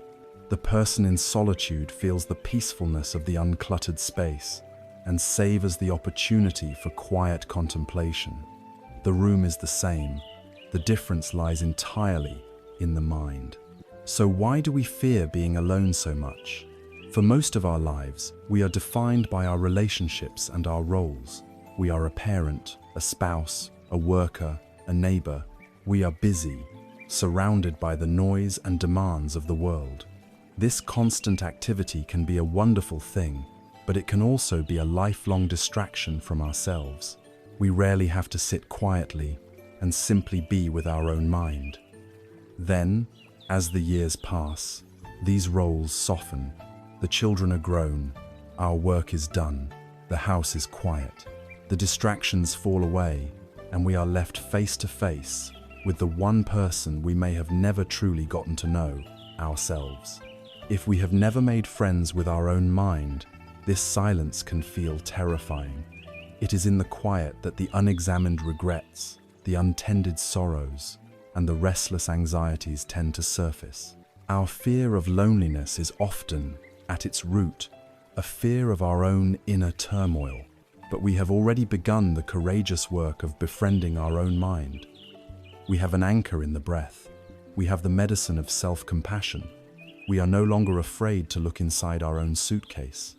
This means we are perfectly equipped to discover the profound riches of solitude. When the outer world becomes quiet, we can finally begin to hear. We can hear the subtle whispers of our own heart, the intuitive wisdom that gets drowned out in the noise of daily life. We also begin to hear the world itself with new ears. For the first time, we might truly hear the intricate song of a bird outside our window, the gentle rhythm of the falling rain, the sigh of the wind in the trees. The world reveals a subtle beauty that we were too busy to notice before. This quiet space of solitude is the fertile ground where the seeds of wisdom and peace can truly grow. Think of it as a greenhouse for the soul. Out in the busy world, our small sprouts of mindfulness and compassion can easily get trampled. In the protected, quiet space of solitude, they have the room to grow strong and blossom. But perhaps the greatest gift of solitude is that it offers us the opportunity to cultivate the most important, most durable, and most faithful relationship of our entire lives, the relationship we have with ourselves. Other people, as much as we love them, will come and go. That is the nature of impermanence. But you are with yourself, always. From your first breath to your very last, you are your own constant companion. To learn to enjoy your own company, to feel a sense of peace and contentment just by being with yourself, is to discover an unshakable source of well-being. It is to know that you are never truly alone because you have become your own best friend. Throughout history, the great sages, saints, and mystics from all traditions have understood this. The wise rishis of ancient India went to caves in the Himalayas. The Christian desert fathers sought the vast silence of the Egyptian sands. The Zen masters of China and Japan built hermitages high in the mountains. They did not do this because they hated humanity. They did it because they knew that in the deep silence, away from the constant chatter of society, they could finally hear the voice of truth. They went into solitude to strip away everything that was not essential, so they could discover their own true nature. They went seeking the ultimate companion, which is the peaceful, aware presence that lies at the core of our being. We can touch this same peace. We can learn to make this shift from painful loneliness to peaceful solitude in our own lives. The next time you find yourself alone in your home and you feel that familiar, hollow ache of loneliness begin to arise, I invite you to try a small practice. First, do not fight the feeling. Acknowledge it with the kindness you have been cultivating. You can say to yourself, here is the feeling of loneliness. I see you. Simply acknowledging it, without judgment, takes away much of its power. Then, gently but deliberately, shift your attention. The lonely mind is focused on who is not there. Instead, bring your attention to what is there. Start with your anchor. Feel the sensation of your own breath flowing in and out. Feel the life force that is right here, within your own body. You are alive. You are present. Then, expand your awareness outwards. What do you actually hear? Not the story in your head, but the real sounds in the room. The hum of the refrigerator, a clock ticking, the sound of a distant siren. Engage with the simple, raw reality of the present moment. Listen to the silence between the sounds. Finally, offer yourself one of the phrases of loving kindness you have learned. Place your hand on your heart and silently wish for yourself, "May I be peaceful and at ease in my own company." This simple practice is a powerful way to transform your experience. It is a gentle act of turning the mind from a state of perceived lack to a state of actual presence. It is the conscious choice to befriend yourself, to find comfort in your own being. As we learn to rest peacefully in solitude, we become more intimate with our own existence. This intimacy naturally includes the very home in which our consciousness resides, our physical body. For many of us, especially as we age, the body becomes a source of frustration, pain, and even resentment. We can begin to see it as an enemy, a failing machine that is betraying us. But just as we have learned to transform our view of being alone, we can now learn to transform our relationship with our physical selves. We can learn to see this body not as a source of suffering, but as a faithful, lifelong friend who deserves our utmost kindness and care. Having found a measure of peace in our own company, transforming loneliness into a rich solitude, We now turn our attention to the home we have inhabited for our entire lives, our physical body. For many of us, as we journey through the later seasons of life, our relationship with our body becomes strained, even adversarial. The body that once felt like a source of strength and vitality can begin to feel like a source of betrayal. It speaks to us in a language of aches, pains, and limitations that we do not want to hear. We look in the mirror and see a stranger, someone with wrinkles and grey hair, and we feel a deep sense of loss for the person we used to be. The body can become the enemy within, and we find ourselves locked in a constant, draining battle against the natural and inevitable process of aging. This internal war is exhausting. We get angry at the knee that aches when we climb the stairs. We resent the fatigue that keeps us from doing all the things we want to do. We feel frustrated by the hands that are no longer as nimble as they once were. This struggle is a form of resistance, a deep argument with the law of impermanence that we have already explored. We are trying to hold on to a past version of our body, refusing to accept the reality of its present form. This fight creates a constant state of tension and unhappiness. We are at war with our own home. Let us consider a different way. Imagine a wise and gentle caretaker who is given the responsibility of looking after a beautiful, ancient temple. This temple has stood for centuries. Its wooden pillars are weathered and grooved by time. Its roof tiles are covered in a soft green moss. The stone steps leading to the entrance have been worn smooth by the feet of countless pilgrims over many generations. A foolish caretaker might arrive and complain bitterly. This temple is old and falling apart, they might say. The paint is faded, there are cracks in the walls, it is no longer perfect. In their ignorance, they might try to slap a coat of bright, new paint over the magnificent, aged wood, or even suggest that the temple should be torn down to build a modern, shiny building in its place. But the wise caretaker does not do this. The wise caretaker looks upon the old temple with eyes of reverence, respect, and love. They see the profound beauty in its age. They see the history carved into the weathered pillars. They see the wisdom of time in the moss-covered tiles. Their sacred task is not to try and make the temple new again, for that would be to erase its precious story. Their task is to care for it, just as it is. They gently sweep the floors each morning. They carefully repair a loose roof tile to keep the rain out. They polish the altar with a soft cloth, their movements filled with gratitude. They treat the old temple not as a failing structure, but as a sacred space, a treasure that holds the accumulated peace of ages. Your body is this ancient, sacred temple. It is not a machine that is breaking down.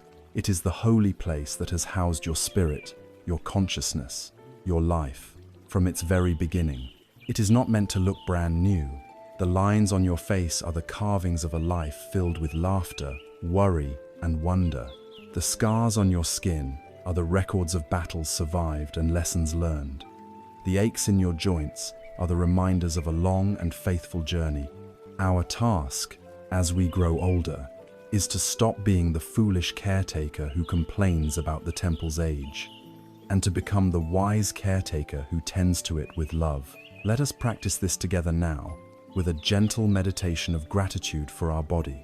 Find a comfortable position, perhaps lying down if that is possible for you, and allow your eyes to close. Take a few slow, easy breaths, feeling your body soften with each exhalation. The intention of this practice is not to fix or change anything. It is simply to travel through your own temple with a lantern of kind awareness, offering thanks. Let us begin with your feet. Bring your gentle, loving attention all the way down to the soles of your feet. These feet, which have carried the entire weight of your body for so many decades, they have walked you through childhood, through adulthood, through times of joy and times of sorrow. They have walked thousands upon thousands of miles on this earth. Even if they are tired or in pain now, just for a moment, offer them your silent gratitude. You can whisper in your mind, "Thank you, feet. Thank you for carrying me for so long." Imagine sending a wave of warm, soothing energy to your feet, allowing them to rest and be at peace. Now, bring that same kind awareness up to your legs and your knees. These legs that have allowed you to stand tall, to walk, to run, perhaps to dance. They have given you the freedom of movement. Thank your legs for their strength and their service over all these years. Send them your compassion. Let your awareness move into your hips and your pelvis, the strong, supportive foundation of your body. Then, move your attention into your abdomen, to the incredible, silent work of your inner organs. Think of your stomach and digestive system, which have nourished you with countless meals. Think of your lungs, which have drawn in millions of life-giving breaths without you ever having to ask. And think of your heart. Feel into the center of your chest and connect with the miracle of your own heart, which has been beating faithfully day and night without a single holiday since before you were even born. Feel a sense of awe and profound gratitude for this ceaseless, loyal companion. Silently offer your thanks. Thank you, heart, for keeping the rhythm of my life. Now, bring your awareness to your back and your spine, the great pillar that has held you upright through all the challenges of your life. It so often carries our stress and our burdens. Invite it to soften. Send it a wish for ease and release. Let your attention travel down your arms to your hands. Think of all that these hands have done. They have worked, they have created, they have cooked, they have cleaned. They have held the hands of those you love. They have offered comfort. They have wiped away your own tears and the tears of others. These hands are the instruments of your love and your labor in the world. Thank these incredible hands. Bring your awareness now to your shoulders and your neck, an area where so much tension accumulates. Let your shoulders drop. Let your neck be soft. Send a wave of peace into this area. Move your attention up to your face. Feel the muscles around your jaw, your mouth, your eyes. The story of your life is written here. The lines of deep concentration, of hearty laughter, of profound sadness. Look upon this face in your mind's eye, not with criticism, but with the gentle acceptance you would offer to a beloved friend. Thank your ears for all the sounds of life they have brought you. Thank your eyes for all the beauty and sorrow they have witnessed. Finally, expand your awareness to include your entire body, from the soles of your feet to the very top of your head. Feel your whole body breathing. See it not as a collection of flawed parts, but as a single, complete, and miraculous whole. This body is your temple. It is your faithful friend. It is your precious home in this world. Rest in this feeling of gratitude and loving acceptance for your whole being. When we begin to relate to our body in this way, as a friend to be cared for rather than an enemy to be fought, everything changes. We start to listen to its signals with respect instead of annoyance. We nourish it with good food, not as a duty, but as an act of kindness. We rest when it asks for rest. We move it gently, appreciating the movement it still has. This inner peace treaty ends the exhausting war against ourselves. It releases an enormous amount of energy and brings a deep sense of calm that permeates both body and mind. We are finally, truly, at home in our own skin. By making peace with our physical selves, we become more grounded, more present, and more whole. This newfound peace in our own temple naturally changes how we relate to the world outside of us, especially how we relate to the people we love most. For many of us, our deep love, particularly for our children and grandchildren, often manifests as a heavy, constant, and painful burden of worry. Now, with a heart that is more at peace with itself, and in a body that is treated as a friend, we can turn to look at this powerful emotion and learn a wiser, more compassionate, and more peaceful way to love. We have journeyed inward, making peace with our past, our minds, and even the sacred temples of our own bodies. This inner work creates a foundation of stability and kindness within us. From this more grounded place, we can now turn to one of the most persistent and painful burdens of a loving heart, the heavy weight of worry for our loved ones. Unlike resentment or regret, which we can more easily identify as poisons, worry disguises itself as love. We believe that to worry about our children, our grandchildren, or our friends is a sign of how much we care. We feel that if we were to stop worrying, we would be failing them, that we would be ceasing to love them. This makes worry a particularly tricky knot to untangle. But the question we must gently ask ourselves is this: is it possible to love deeply, to care profoundly, without carrying the exhausting, painful burden of constant anxiety? Can our love become a source of light for them, rather than a source of darkness for ourselves? Let us first look at what worry actually is. Worry is a habit of the mind. It is the practice of creating and watching frightening movies in our imagination. In these movies, our loved ones are the main characters, and the plots are filled with failure, sickness, and disaster. We sit in the dark theater of our own mind, watching these tragic films over and over, and we feel the fear and pain as if it were real. But we must ask a very practical question. Does this activity actually help? Does your anxiety in your quiet living room prevent your grandchild from struggling in their career? Does your sleepless night protect your child from heartbreak? The honest, if difficult, answer is no. Worry is not a form of protection. It has no magical power to influence events in the outside world. The only real effect of worry is on you. It is a thief that steals your peace. It is a drain that siphons away your precious energy. It fills your present moment, the only moment you ever have, with fear about a future that has not happened and very likely will never happen. When we worry, we are suffering now for something that is only a fantasy. It is an incredibly inefficient and painful way to live. We must understand that worry is not the same as love. Worry is a distorted expression of love, filtered through fear. It is possible to love completely, with our whole being, without the toxic ingredient of fear.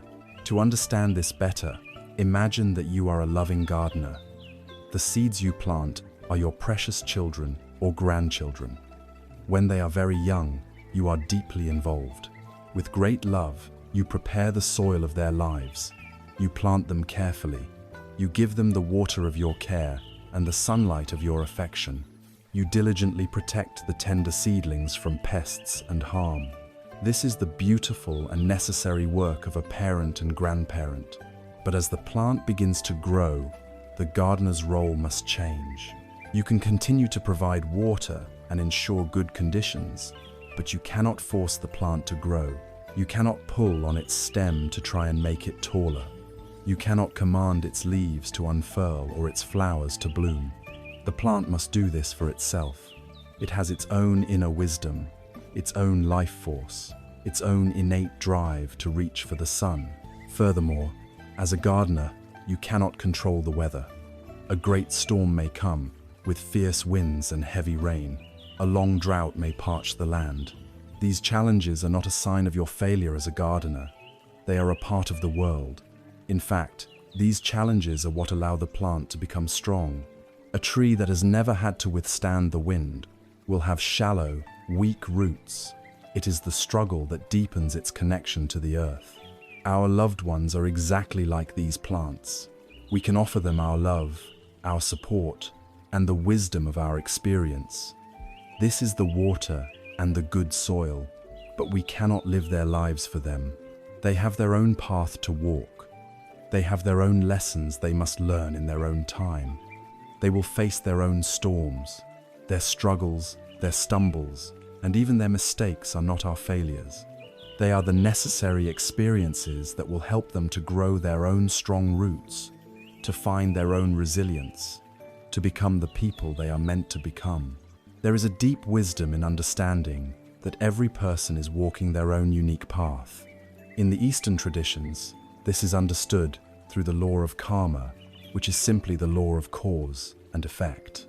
Every individual creates their own experience through their actions, their words, and their thoughts.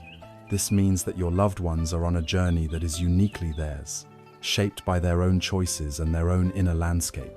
They have their own curriculum in the great school of life. You cannot take their exams for them. You cannot learn their lessons for them.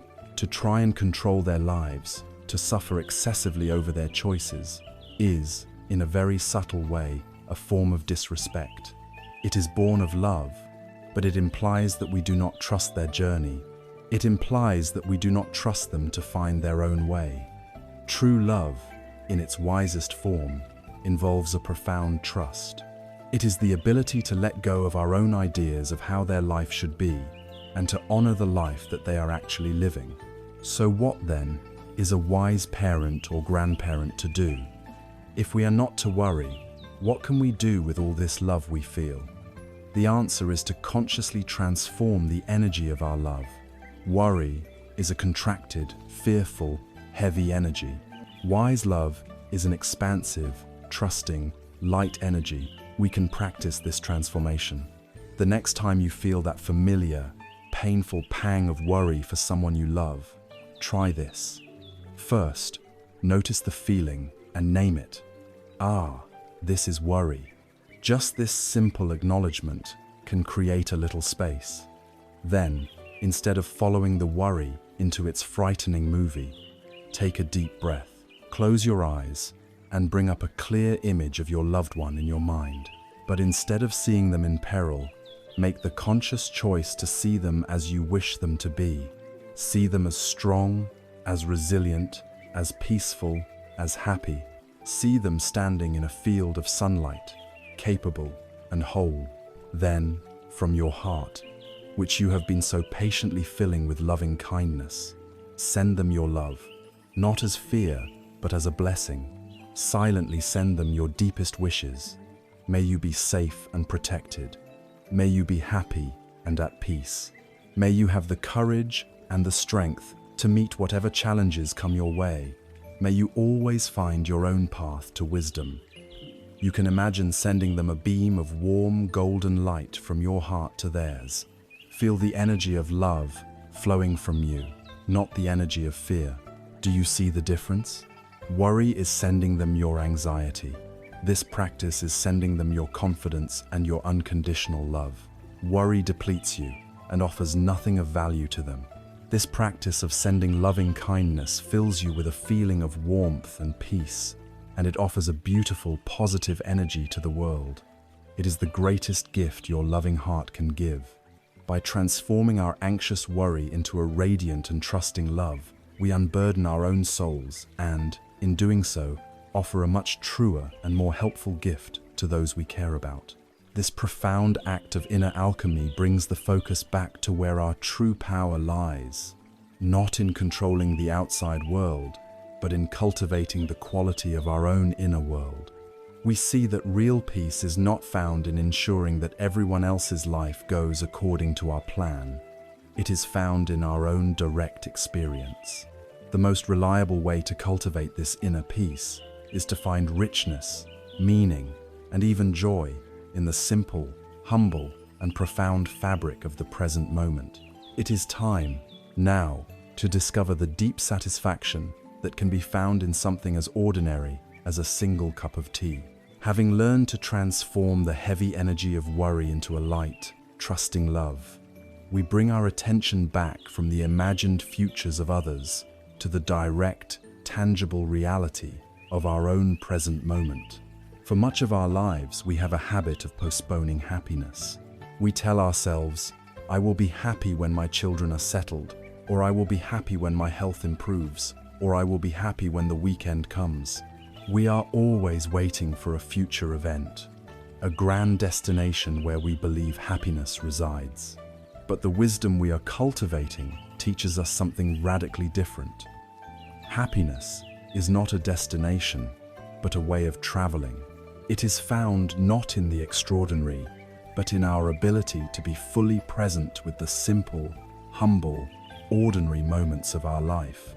It can be found in something as simple as a cup of tea, Most of the time, we live our lives in a state of distraction. Our bodies are in one place, while our minds are somewhere else entirely. We eat our lunch while replaying a conversation from yesterday. We drink a cup of coffee while making a mental list of our anxieties for tomorrow. We walk from the kitchen to the bedroom without ever feeling our feet touch the floor. In this state of mindlessness, we are like absentee landlords of our own existence. We are physically present, but our awareness, our spirit, is gone. And because of this, we miss our own life as it is happening. The subtle beauty of the world, the rich texture of the present moment, passes by completely unnoticed. We then wonder why life can feel so bland, so empty, or so repetitive, not realizing that we have not been showing up for it. We have not truly been participating. The great Zen master Thich Nhat Hanh told a story that perfectly illustrates this truth. A student once asked him for a complicated teaching on how to practice mindfulness. He was hoping for a secret technique, a special method for meditation. Instead, the master began to speak about washing the dishes. He explained that when you are washing the dishes, you should just be washing the dishes. This means that you are not rushing through the task in order to get to the better part of the day, like sitting down to eat a piece of fruit or drink a cup of tea. You should be completely aware of the act of washing itself. You should feel the warmth of the water on your hands. You should smell the fragrance of the soap. You should feel the smoothness of the plates and hear the sound of the water. He said, if you are not capable of washing the dishes joyfully, if you are not truly present for the miracle of the water and the plates, then you will also not be capable of enjoying your cup of tea afterwards. While you are drinking the tea, you will only be thinking about the next thing on your list. You will be absorbed in your plans and your worries. You will miss the tea completely. The profound lesson is this: the purpose of washing the dishes is to wash the dishes. The purpose of drinking tea is to drink tea. If we are always trying to get through the present moment to arrive at some better future, that better future will never actually arrive. When we get there, we will still be trapped in our lifelong habit of looking ahead, and we will miss that moment too. Happiness is not in the future. It is available only in the here and now, in our ability to be fully present with whatever we are doing. So let us learn how to drink a cup of tea.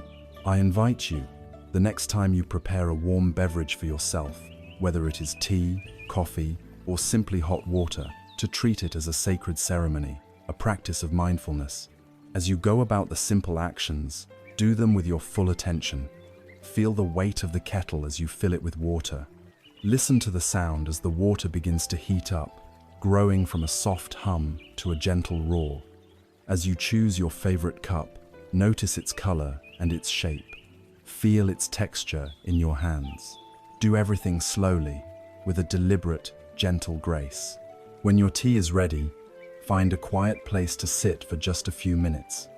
Before you take a single sip, simply be with your cup of tea. Engage all of your senses. First, look at it. See the rich color of the liquid. Notice the soft cloud of steam rising from the surface, dancing in the air. Then, feel it. Hold the cup in both of your hands and feel its warmth soaking into your palms, a feeling of comfort and coziness. Next, smell it. Bring the cup gently toward your face and inhale the aroma. What do you smell? The earthy fragrance of the tea leaves, the scent of lemon or ginger. Let the fragrance fill your awareness. Now, take the first sip, but do not just gulp it down while thinking of something else. As you take the liquid into your mouth, let it rest on your tongue for a moment before you swallow. Notice its temperature, notice its taste. Is it a little bitter, a little sweet? Follow the warm sensation as it travels down your throat and into your body, spreading a gentle warmth from the inside out. With each sip, know that you are not just drinking tea, you are drinking this very moment. You are drinking life itself. If your mind wanders off into thought, as it surely will, just gently notice where it has gone. and then guide it back to the experience of the tea, back to the warmth, back to the taste, back to the feeling of the cup in your hands. For these few minutes, there is nothing else you need to do, nowhere else you need to be. There is only you and your cup of tea. In this simple act, you can find a profound sense of peace and contentment. This same practice, this same quality of mindful attention can be brought to any activity in your day. When you are eating a meal, you can take the time to truly taste each bite of your food. When you are walking, you can feel the sensation of your feet making contact with the ground, step after step. When you are listening to music, you can let the sounds be the only thing in your universe. When you are sitting in your garden, you can truly see the intricate patterns on a single leaf. When we begin to live this way, life is no longer a blur. It is no longer a series of empty moments that we are trying to get through. Instead, the rich texture of life returns. We discover that our days are not bland or meaningless, but are filled with millions of small, wondrous details that were always there, waiting for our attention. We realize that we do not need to wait for a big event, a holiday, or a special visit to feel happiness. Joy is woven into the very fabric of our ordinary, everyday existence. As we discover this quiet joy in our own simple, present moments, a natural sense of gratitude and fullness begins to well up within us. We start to feel that we are not empty, that we are not lacking anything. We realize that we already possess a great treasure, the treasure of our own calm and peaceful presence. When a person feels this inner richness, a natural and beautiful desire arises to share it with the world. This sharing does not need to be in the form of money or grand material gestures. In fact, the most powerful and meaningful gifts are often the most simple. We can now explore the profound joy and deep connection that comes from the simple, heartfelt act of giving. We have been on a quiet journey inward, discovering that by being fully present, even the most ordinary moments of our lives can become a source of peace and contentment. We have learned to find joy in the simple act of drinking a cup of tea. As we practice this, our hearts begin to feel a sense of fullness, a quiet inner richness that was always there, just waiting to be noticed. When a person begins to feel this inner wealth, a beautiful and natural desire arises, the desire to share, the desire to give. This is the impulse of generosity, known in the Buddhist tradition as Dharma. It is the natural overflowing of a contented heart. But for many of us, as we get older, the very idea of giving can bring up a feeling of sadness. A voice inside might say, "But what do I have left to give? My financial resources are limited. My energy is not what it used to be. My children and grandchildren are so busy. I feel more like a burden than a source of help." This feeling of no longer being useful is one of the quiet sorrows of aging. We can feel that our time for contributing to the world is over, but this feeling comes from a very narrow and impoverished idea of what it means to be generous. We have been taught that generosity is about writing a check or buying a present. The wisdom we are exploring teaches us that the greatest, most precious, and most powerful gifts have nothing at all to do with money. Let us redefine what it means to give. The most profound gifts are the gifts of your own being. You can give the gift of your presence. In a world where everyone is distracted, constantly looking at their phones or thinking about the next thing, the act of giving someone your full, undivided, mindful attention is an incredible act of generosity. When you are with a loved one, you can put aside your own thoughts and worries and simply be there with them completely. You can give the gift of deep listening. So often, when others speak, we are not truly listening. We are busy formulating our own reply, waiting for our turn to talk, or judging what they are saying. To offer someone a silent, spacious, and non-judgmental place where they can share what is in their heart, without fear of interruption or criticism, is one of the most healing gifts you can offer. You can give the gift of kind words, a simple, genuine compliment, a word of encouragement to someone who is struggling, an expression of gratitude for a small kindness shown to you. These words cost nothing, yet they can brighten a person's entire day. They are like small, warm lanterns lit in the darkness. And perhaps most simply, you can give the gift of a smile. A smile is a universal language of warmth and connection. It costs no energy, yet it can dissolve the barriers of loneliness and fear between two human beings in an instant. There is a beautiful story from the life of the Buddha that shows us that the value of a gift lies not in its size, but in the heart of the giver. One day, the Buddha was collecting donations from the community. The king, along with many wealthy merchants, came forward with great fanfare. They donated chests of gold coins, bolts of fine silk, and other luxurious items for the monastery. Their offerings were huge, but they were given from their vast abundance. It cost them very little. Watching from the edge of the crowd was a very poor, elderly woman. Her clothes were ragged, and she was frail with age. Her heart was filled with devotion, and she longed to make an offering as well. But she had nothing. She searched through the folds of her worn-out robe and found only 2 tiny, old copper coins. It was her entire worldly wealth. She took these 2 small coins to a nearby oil merchant and asked to buy a tiny bit of oil, just enough for 1 small lamp. The merchant, seeing her poverty and her piety, took pity and gave her a little extra. The old woman took the oil, found a small lamp, and lit it. As she placed it among all the grand, expensive lamps lit by the rich donors, she made a silent, powerful wish from the depths of her heart. I have nothing else to give. May the merit of this small light shine forth and help to end the darkness of ignorance for all living beings. That night, a powerful storm blew through the area. The wind and rain extinguished all of the grand, fancy lamps that had been donated by the king and the wealthy merchants. But in the morning, the Buddha and his monks saw a remarkable sight.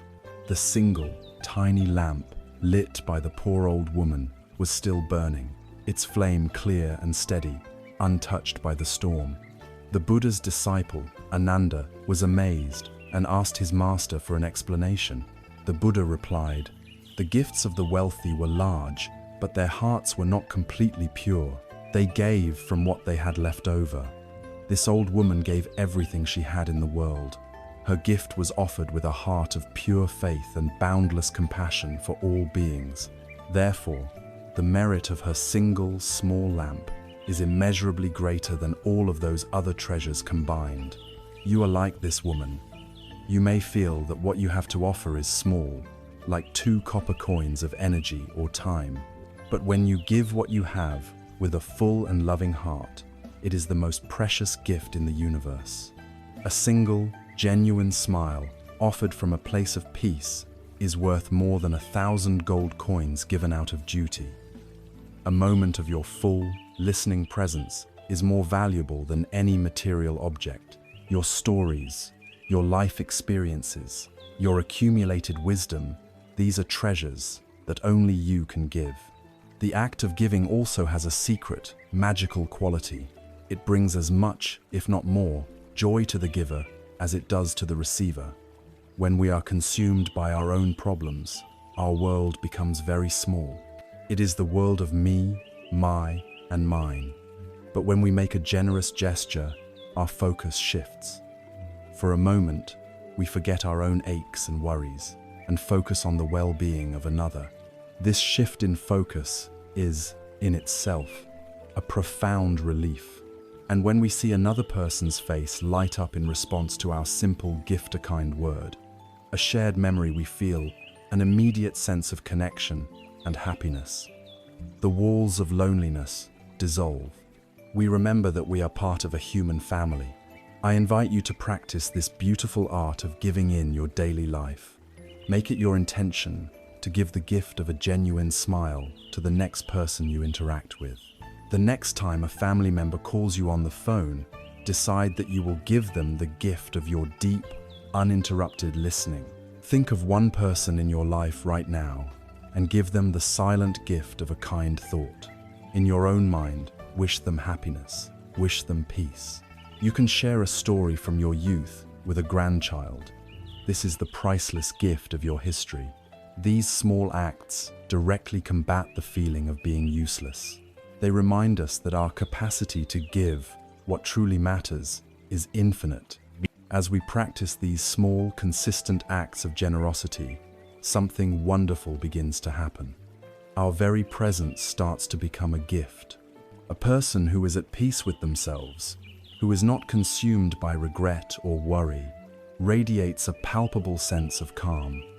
A peaceful grandparent is a sanctuary for their entire family. Children and adults alike are drawn to that quiet strength. We realize that our ultimate purpose is not measured by what we do, but by who we are. Our purpose is simply to be a source of warmth, stability, and kindness in a turbulent world. This is the highest form of generosity. As we discover our own inherent value, our capacity to be a gift to the world, it changes our perspective on everything. It gives us a profound sense of meaning and purpose that is not dependent on our health or our external circumstances. This newfound stability gives us the courage to look at the final horizon of our life's journey, not with fear and denial, but with a calm, accepting, and open heart. We can now begin to contemplate the sunset of our life, not as a terrifying end, but as a natural, peaceful, and meaningful part of the great cycle of existence. We have journeyed through the inner landscapes of our lives, finding peace in solitude and a new sense of purpose in the simple act of giving. With this foundation of inner richness and stability, we find ourselves possessing a quiet courage. It is the courage to turn our gaze toward a horizon that our culture teaches us to fear, to deny, and to ignore at all costs. This is the horizon of our own mortality. It is the contemplation of life's final chapter, the setting of our own sun. To even speak of this can feel uncomfortable, for the fear of death is perhaps the most deep-seated of all human fears. It is the fear of annihilation, the fear of leaving all that we know and love, the fear of the great unknown. Our intention here is not to be morbid or to cause distress. It is to do the opposite. It is to shine the gentle lantern of wisdom into this last dark corner of the mind, to see if we can transform this great fear into a source of profound peace. To understand our fear of death, we must first understand its root. The fear comes directly from the act of clinging, which we have already seen is the source of all our other suffering. We cling fiercely to this sense of me, this I that is a collection of memories, experiences, roles, and relationships. We have spent our entire lives building and polishing this identity, and the idea of its complete dissolution is terrifying. It is the ego, the sense of a separate self, that is afraid of its own ending. We also cling to the familiar world, the faces of our loved ones, the comfort of our home, the simple sensations of being alive. Our fear of death is inseparable from the anticipated pain of separation from all that we hold dear. We have already learned that clinging to anything impermanent is a recipe for suffering. Life itself and the self who lives it are the ultimate examples of impermanence. Therefore, the fear of death is the ultimate suffering caused by clinging. Let us look at this process through a different lens, through the eyes of nature, which is our greatest teacher of wisdom. Imagine a single, small leaf on a branch of a great maple tree. All through the spring, it was a vibrant green, busily converting sunlight into energy. All through the summer, it danced in the warm breezes and provided shade for the creatures below. It saw itself as a leaf, doing important leaf things. Now, it is autumn. The air is crisp, and the sun's light is soft and golden. The leaf has turned a brilliant shade of crimson. It sees the other leaves on the tree and all over the forest, turning into beautiful shades of gold, orange, and red. It also sees them beginning to let go, one by one, drifting and dancing on the wind, down to the forest floor. If the leaf is trapped in fear, it will see this as a terrifying spectacle. It will see its fellow leaves dying, and it will think, "Soon, my turn will come. I will be torn from my home on this branch, and I will cease to exist." It will cling with all its might, resisting the wind, filled with terror at its impending end. But if the leaf is wise, it has a different understanding. The wise leaf remembers that it was never truly separate from the tree in the first place. Its entire existence has been an expression of the tree. The life force that pulsed through its veins came from the deep roots, up through the sturdy trunk, and along the strong branches. It remembers being nourished by the sun, the rain, and the air. It understands that its work of photosynthesizing is now complete for this season. The wise leaf looks at the other falling leaves not as dying, but as performing a final, graceful dance. It knows that its purpose is not to cling forever, but to participate in the great cycle. It understands that when it finally lets go of the branch, it will not be annihilated. It will float down and come to rest on the earth at the base of its mother tree. There, over the winter, it will dissolve and become part of the rich, dark soil. It will become the very nourishment that the tree will draw upon to create new life, new leaves in the spring to come. The wise leaf sees its death not as an end, but as a beautiful and necessary transformation. It is the act of giving itself back to the whole, so that life may continue. The wise leaf is not afraid to fall. It lets go with a sense of peace and completion, trusting the great, intelligent cycle of life. We are like these leaves. We can choose to live our autumn years clinging to the branch in fear, seeing our approaching end as a terrifying annihilation. Or we can learn to see ourselves as the wise leaf does. We can remember that we were never truly separate from the great tree of life, from the universe itself. Our falling is not an end, but a returning. We are returning our atoms, our energy, our love, and our experiences back to the whole that gave rise to us. Our society teaches that thinking about death is morbid and depressing. But in many of the world's great wisdom traditions, the contemplation of mortality is seen as one of the most powerful and life-affirming practices there is. When you live with a gentle awareness that your time is finite, it radically changes your priorities. It cuts through all the trivial nonsense that we so often get caught up in.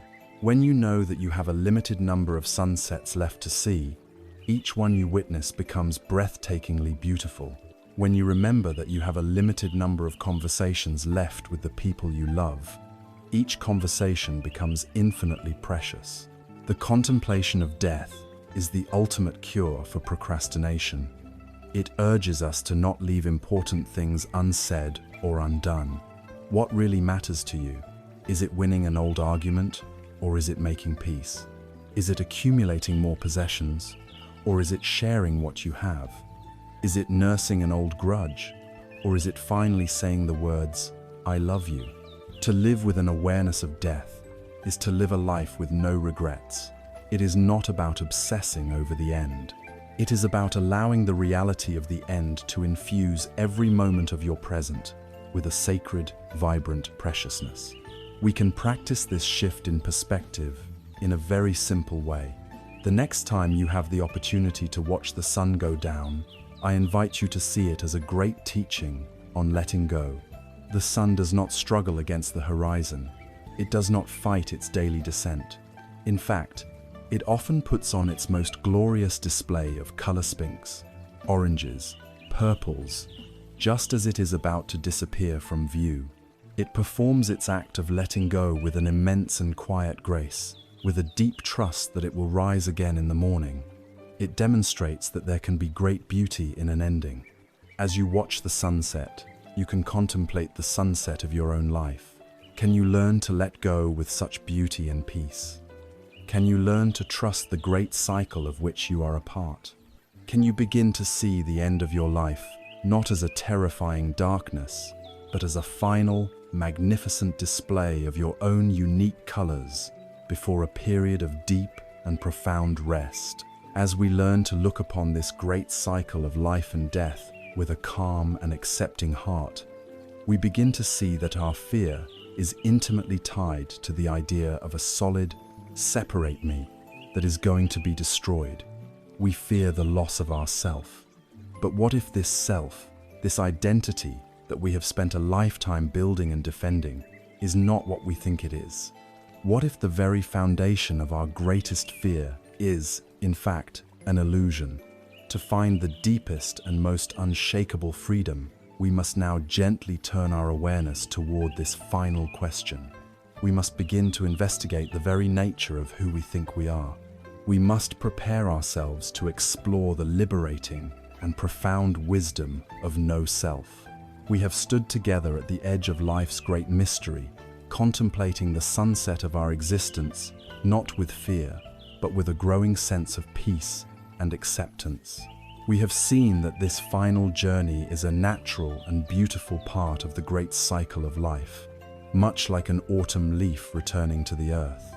And yet, a question may linger. We see that our fear is rooted in the idea that I will come to an end. We are afraid of losing this self that we have known our entire lives. But now, from this stable platform of peace we have built, we can ask the most profound and liberating question of all. What is this self? Who exactly is this I that we are so afraid of losing? This is not an academic question. It is the final key that can unlock the door of the prison of fear. Let us embark on a gentle investigation together, not with our intellect alone, but with our curious awareness. Let us look for this solid, permanent, unchanging self that we call me. Where can it be found? Is it in your body? We have already seen that our body is a constantly changing temple. The body you have today is not the same as the one you had a year ago, let alone 50 years ago. Its cells are constantly dying and being replaced. Parts of it ache, parts of it have changed shape. If you were to lose a limb, you would still feel that I am here. So, the self cannot be identical with the body. Well then, is it your feelings? We have seen that our feelings are like clouds in the sky, constantly shifting and changing. One moment there is happiness, the next there is sadness. One moment there is peace, the next there is irritation. If you were your feelings, your self would be dying and being reborn hundreds of times a day. So, the self cannot be identical with your feelings. Perhaps it is your thoughts, but our thoughts are even more fleeting and unreliable. They flicker through the mind like sparks from a fire. Many of them arise without our permission and disappear just as quickly. We can watch our thoughts, so who is the I that is watching? The watcher cannot be the thoughts themselves, so the self cannot be identical with our thoughts. Is it your name? Your name is just a label, a sound that was given to you after you were born. You existed before you knew your name. Is it your roles? The roles of child, parent, grandparent, worker, friend. These roles have changed throughout your life, and yet the sense of I has persisted. So, the self cannot be these temporary labels. When we look honestly and deeply for a solid, independent, unchanging I at the center of our experience, a remarkable thing happens. We cannot find one. There is a famous ancient story that perfectly illustrates this profound truth.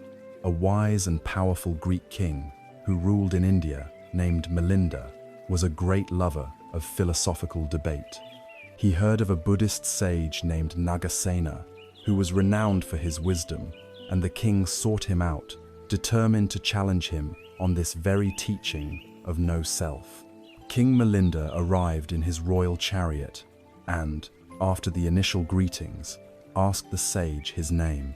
Nagasena replied, "I am known as Nagasena, your majesty, but this is only a designation, a convenient name. There is no permanent person to be found here." The king, a clever debater, laughed. "Venerable sir, if there is no person named Nagasena, then who is it that wears these robes and eats the food you are given? Who meditates? Who am I speaking with right now?" The sage Nagasena remained perfectly calm.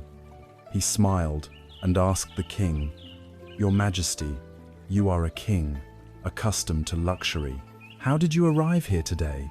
Did you walk, or did you come in a chariot?" The king, proud of his royal status, replied, "I came in my chariot, of course." "Excellent," said Nagasena. "Then please, Your Majesty, explain to me what a chariot is. Is the long pole of the chariot the chariot?" "No, venerable sir," answered the king. "Then are the wheels the chariot? Number, are the axle, the wooden frame, the yoke, or the reins the chariot?" To each question, the king was forced to answer, "Number." Finally, Nagasena asked, "Then is the chariot something separate and different from all of these parts put together?" The king, cornered by his own logic, had to admit that it was not. Nagasena then delivered his gentle, devastating conclusion. "Your Majesty, you yourself have said that the wheels are not the chariot, the axle is not the chariot, and the pole is not the chariot. Chariot is simply a convenient name we give to a collection of parts, correctly assembled. When the parts are all together, we use the word chariot, but if we take it apart, piece by piece, where does the chariot go? It disappears. It has no independent existence of its own." The sage looked at the king with kind eyes. "In exactly the same way, Your Majesty, Nagasena, or self, or I, is just a convenient name we give to the temporary coming together of various parts. These parts are the physical body, the feelings, the thoughts, the memories, and the consciousness. When these 5 collections, or aggregates, are assembled in this particular way, we have the idea of a person. But if we look deeply, we see there is no solid, separate self in charge. There is only a constantly changing process. There is a river, not a statue. King Milinda was so profoundly impressed by this clear and powerful teaching that he became a devoted student of the sage. So, what does this deep, philosophical teaching mean for us, here and now, with our heavy hearts? It means everything. It is the key to ultimate freedom. If there is no solid, separate me, then who is it that has been carrying the heavy suitcase of regret all these years? If there is no unchanging I, then who is it that feels the ache of loneliness? If the self is not a solid thing, but a fluid process, then what is there to be destroyed by death? The burdens we carry, the painful feelings, the fears they still arise.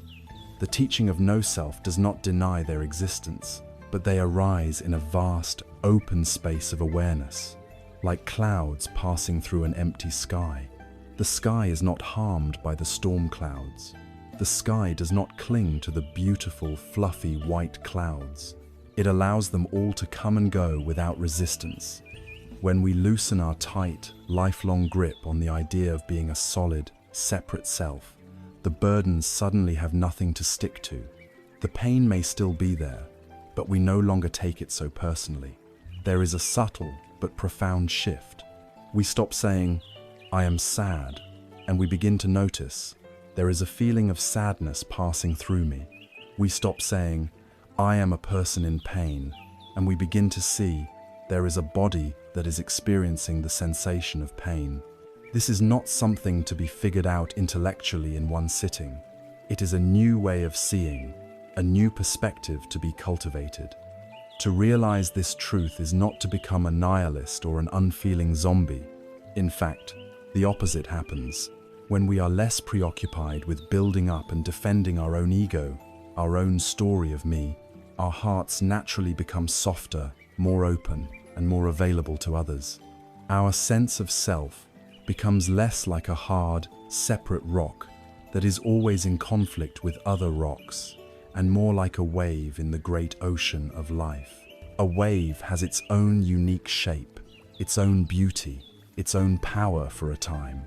But the wave is never, for 1 second, separate from the ocean. Its very existence is the ocean in motion. It arises, it expresses itself, and it returns to the whole, peacefully.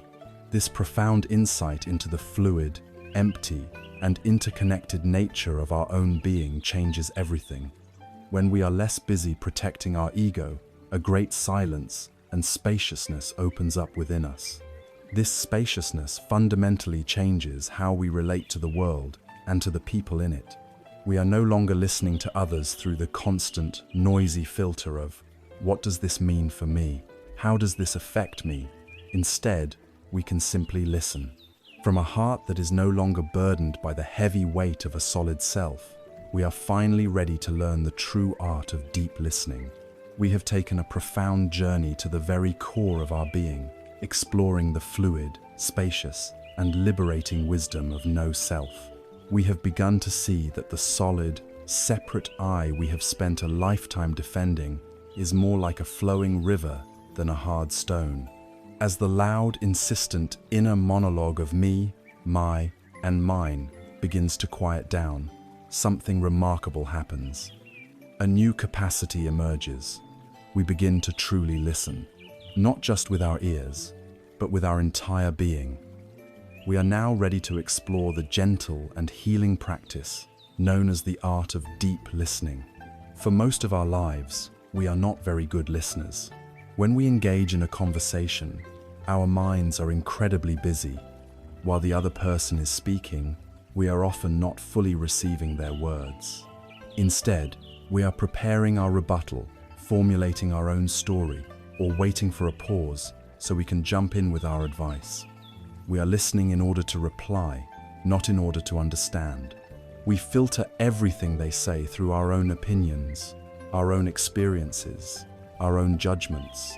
We are comparing, evaluating, and labeling. This is not a true conversation. It is a duel between two egos, each waiting for a chance to assert itself. It is no wonder that people so often feel unheard and misunderstood, and that we ourselves can feel so lonely, even in the midst of company. Deep listening is a radically different practice. It is the conscious and generous gift of your full, mindful presence. It is the choice to set aside your own story, your own opinions, and your own desire to fix or advise, and to simply offer an open, quiet space for another person to be heard. To practice deep listening is to become a sanctuary. Think of your awareness as a calm, quiet lake. When another person speaks, their words, their feelings, their pain are like stones dropped into the water. A turbulent, shallow pond would splash and resist, but the deep, calm lake does not argue with the stones. It does not try to change their shape or tell them they should be different. It simply receives them without judgment and allows them to settle into its quiet, accepting depths. This is the nature of deep listening. To be heard in this way is one of the most profound and healing experiences a human being can have. When someone feels that they are truly being listened to without judgment, they feel seen, they feel validated, they feel safe. In the safe space you provide, they can begin to hear themselves more clearly. The tangled knots of their own confusion can begin to unravel. Very often, people do not need our advice. They simply need a compassionate, silent witness to their own experience. By offering this gift of your presence, you are offering a powerful medicine. You are creating a sacred space for healing to occur, both for them and for you. For in the act of listening deeply to another, our own ego dissolves, and we connect with them at the level of our shared humanity. In the great Buddhist tradition, the embodiment of this perfect, compassionate listening is a figure known as Avalokiteshvara, or as she is known in many parts of Asia, Kwan Theum. The name itself means the one who perceives the sounds of the world. She is often depicted with 1,000 arms and 1,000 hands, symbolizing her boundless capacity to hear the cries of suffering from all beings in the universe and to respond with compassion. The essential quality of Kwan Theum is not that she magically fixes everyone's problems. Her essential quality is that she hears them. She listens to every prayer, every cry of pain, every whisper of despair, and she listens with a heart of infinite, unconditional, non-judgmental love. She never says, "You shouldn't feel that way," or "You are overreacting." She just listens. The listening is the act of compassion. The listening is the healing balm. When we practice the art of deep listening, we are, in our own humble way, embodying the spirit of Kwan in our own lives. We do not need 1,000 arms. We only need one quiet, open heart. We can become a small sanctuary of compassionate listening for our own family and friends. This profound practice of listening is not limited to our interactions with other people. We can extend it to the entire world around us. I invite you to try this. Find a quiet moment to sit by a window or on a porch, and just listen. Do not try to name or label the sounds. Let go of the mind that says, "That is a bird, that is a car, that is the wind." Instead, try to receive the sounds as pure vibration, as a kind of music. Hear the symphony of the present moment, the high-pitched song of a cricket, the low rumble of a distant airplane, the gentle creak of the floorboards in your home. When you listen in this way, the sense of a separate you who is listening begins to dissolve. You and the soundscape become one. You merge with the world. And we can take this practice even deeper. We can learn to listen to silence. What is the sound of the room when everything is quiet? It is not an empty void. There is a subtle hum, a gentle vibration. Can you hear it? This silence is the background of all sound. It is the canvas upon which the painting of your life appears. It is the sound of awareness itself. To listen to the silence is to rest in your own fundamental nature, that peaceful, spacious presence that has been here all along. It is the sound of coming home. When we cultivate this art of deep listening, in all its forms, listening to our loved ones with an open heart, listening to the symphony of the world, and listening to the profound peace of silence, we begin to perceive our own lives in a completely new way. We start to hear the subtle lessons that life has been trying to teach us all along. We begin to understand that even our most difficult experiences, our greatest challenges, and our deepest sorrows contain within them a hidden seed of wisdom. By listening deeply to the story of our own life, without blame or regret, we can finally begin to see how our most profound suffering can become the very source of our greatest strength and our most compassionate heart. Through the gentle practice of deep listening, we have opened ourselves to the world and to our own hearts. We have learned to quiet the noisy ego and to simply receive the story of our life as it is, without judgment. As we listen to this story with compassionate ears, we begin to perceive a profound and transformative truth. Our greatest wisdom and our deepest compassion have often grown from the soil of our most difficult experiences. For our entire lives, we have tried to avoid suffering, to run from pain, to seek only comfort and ease. But now, we can look back with new eyes and see that the suffering itself may have been a hidden gift. In the East, the lotus is a sacred and beloved flower. It is a symbol of purity, beauty, and spiritual awakening. But the most remarkable thing about the lotus is where it grows. It does not grow on a pristine, sun-drenched mountaintop. The lotus flower rises up from the thick, dark, smelly mud at the bottom of a pond. The saying goes, "No mud, no lotus." The mud is the necessary condition for the beautiful flower to emerge. This is a perfect metaphor for our own lives. The dark, messy, painful experiences the mud of our lives are, the very substance from which our wisdom, our strength, and our compassion can bloom. Without the mud of suffering, there can be no lotus of awakening. Let us return once more to the image of the suitcase we carry. When we first opened it, we looked inside with fear. We saw only heavy, sharp stones of regret, tangled ropes of resentment, and dusty relics of grief. But now, let us look inside again, this time not as a fearful victim, but as a wise and gentle archaeologist. Let us pick up one of those difficult memories, a painful loss, a humiliating failure, a deep betrayal, and instead of simply reliving the old pain, let us hold it gently in our awareness and ask a new question. What grew from this difficult soil? What lotus flower bloomed from this mud? Consider the creation of one of the world's most beautiful and cherished gems, the pearl. A pearl does not begin as an object of beauty. It begins as a wound. A tiny, sharp grain of sand or some other irritant finds its way inside the soft, tender flesh of the oyster. It is an intruder. It is a source of constant discomfort and pain. The oyster cannot get rid of it. The sharp grain of sand is stuck there, a persistent affliction. But then, the oyster does something truly miraculous. It does not give up in despair. It does not fight the irritant in a way that exhausts itself. Instead, it begins a slow, patient, and creative process of transformation.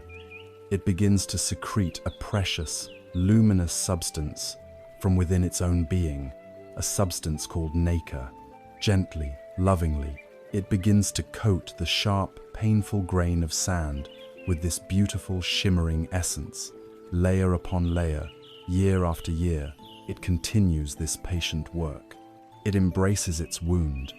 It covers its source of pain with a substance of beauty. And what is the final result of this long and patient labor? The sharp irritant, the source of its greatest suffering, has been utterly transformed into a smooth, round, radiant pearl. The wound itself has become the very heart of the treasure. The painful events of our lives are like these grains of sand, a serious illness, a financial disaster, the loss of a person we loved, an act of betrayal that broke our trust. These are the sharp irritants that have found their way into the soft flesh of our hearts. For years, we may have simply endured their painful sharpness, but the practice of mindfulness, of self-compassion, of wisdom, is our nacre. It is the luminous substance of our own awareness that we can learn to secrete. When we meet our own suffering with kindness instead of resistance, when we embrace our wounds with gentle attention rather than turning away from them, we begin this sacred alchemical process. Our greatest pains can become our greatest pearls. The experience of illness can become a pearl of deep compassion for all who are sick. The experience of loss can become a pearl of profound understanding of the preciousness of life. The experience of betrayal can become a pearl of hard-won wisdom about the importance of trust and integrity. Our wounds do not have to be just scars. They can become our treasures. This perspective allows us to change the fundamental question we ask about our life's difficulties. For most of our lives, when hardship strikes, the question that arises in our mind is, why me? Why is this happening to me? This question, while understandable, is a dead end. It leads only to feelings of victimhood, bitterness, and despair. It keeps us stuck in the mud. The wise heart learns to ask a new, more powerful, and more creative question. Instead of why me, we can learn to ask, what did this teach me? This question transforms us from a passive victim into an active student. It empowers us to find the meaning hidden within the difficulty. I invite you to bring to mind a challenging time from your own past. And now, gently ask this new question. What did that experience teach you? Did a great disappointment teach you the importance of resilience?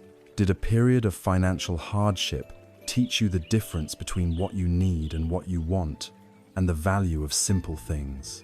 Did the experience of being misunderstood teach you the importance of listening deeply to others? Did the heartbreak of losing someone you loved crack your heart open to a capacity for love that you never knew you possessed? When you ask, what did this teach me? You are no longer defined by what happened to you. You are defined by what you have become because of it. You are no longer focusing on the scar. You are focusing on the strength that grew around it. You are no longer looking at the grain of sand. You are looking at the beautiful pearl it has become. From this new perspective, we can look back on the entirety of our life's journey, not just with acceptance, but with a profound sense of gratitude. Gratitude not only for the easy times, the sunny days, and the moments of joy, but also a quiet, deep gratitude for the difficult times. Gratitude for the storms that forced our roots to grow deeper. Gratitude for the harsh winters that made us appreciate the warmth of the spring. Gratitude for every single grain of sand that became a pearl of wisdom in our heart. The person you are today, your unique blend of kindness, your patience, your resilience, your sense of humor, your wisdom, was forged in the fires of your entire life experience, the painful as well as the pleasant. To be grateful for the wise and compassionate person you are becoming means you must also be grateful for the curriculum that created you, including the most difficult lessons. When we can look back at our entire journey with this kind of deep gratitude, seeing how every sorrow, every joy, every challenge, and every victory has contributed to the person we are today, we find a deep and unshakable sense of meaning. Our life is no longer a random collection of events, but a purposeful story of learning and transformation. We are no longer defined by our past sorrows, but are enriched by the wisdom they have produced. This realization naturally brings us to a new and vital question. Now that I have this hard-won wisdom, how shall I live?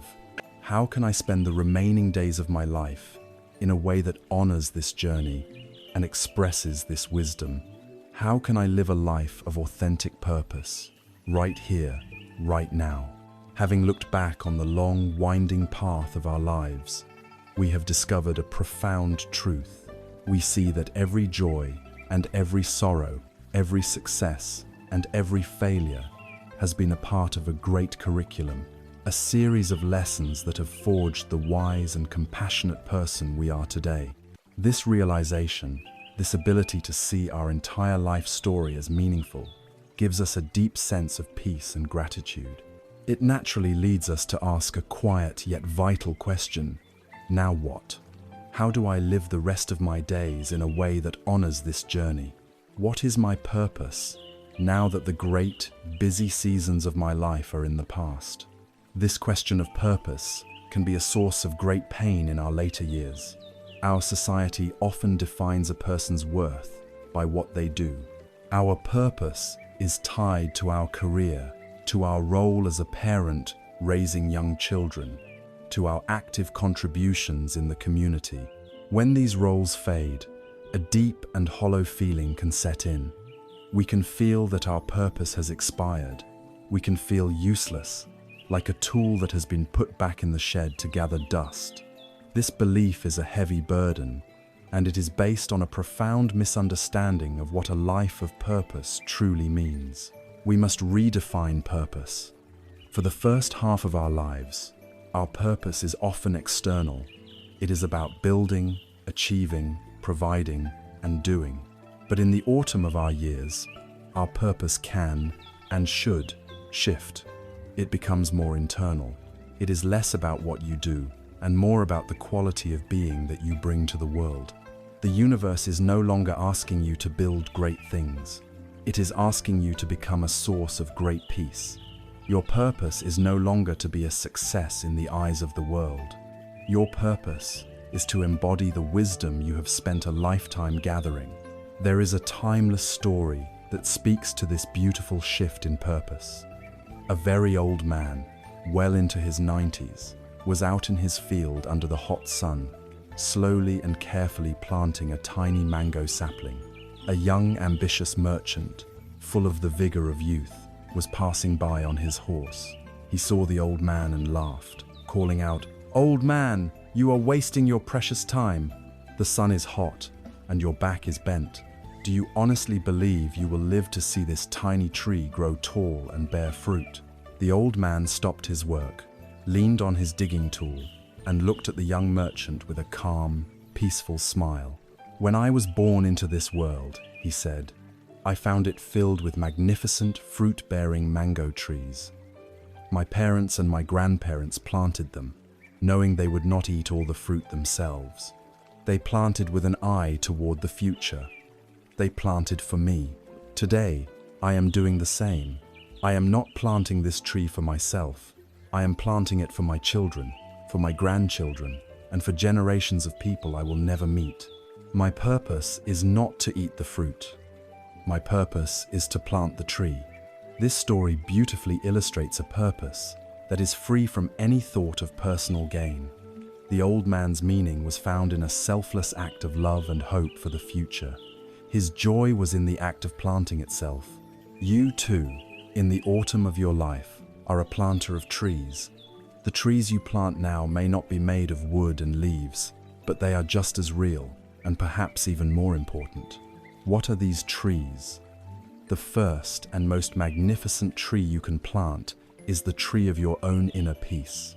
Your primary purpose now, if you choose to accept it, can be the diligent, moment-to-moment cultivation of a calm and compassionate heart.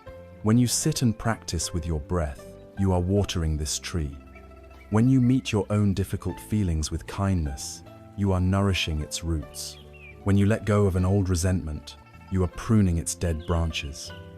The fruit of this tree is the beautiful, stable, peaceful presence you offer to the world. A peaceful person is a sanctuary. A calm grandparent is a source of immense comfort and stability for their entire family, a refuge from the storms of a busy world. There is no greater legacy to leave behind than this. Another tree you can plant is the tree of wisdom, and you plant it simply by being a role model. How you navigate your own aging process is a profound teaching for your children and grandchildren. They are watching. If they see you face your physical pains with grace and acceptance rather than bitterness, you are teaching them courage. If they see you meet your own mortality with a peaceful heart rather than with terror and denial, you are giving them the priceless gift of fearlessness. You are showing them that aging and death are not a tragedy to be fought, but a natural season of life, to be lived with dignity. You don't have to preach or lecture. Your own way of being becomes the lesson, and perhaps the most accessible tree you can plant every single day is the tree of kindness. Your purpose can be as simple and as profound as this: to wake up each morning and set a clear intention for your day. Today, I will do my best not to cause harm to any living being. Today, I will look for an opportunity to offer a genuine smile. Today, when someone speaks to me, I will try to listen with my whole heart. Today, my purpose is simply to be a small source of warmth in a world that can often feel cold. A single day lived with this quiet, humble intention is a day overflowing with purpose. Do you see the shift? The purpose of our youth is so often about doing and becoming. We are trying to build a career, build a family, build an identity. The great and noble purpose of our elder years can be about being and, in a sense, unbecoming. It is the journey of letting the hard shell of the ego soften. It is a shift from acquiring more things to giving the one thing that is truly ours to give, our peaceful presence. This is not a lesser purpose.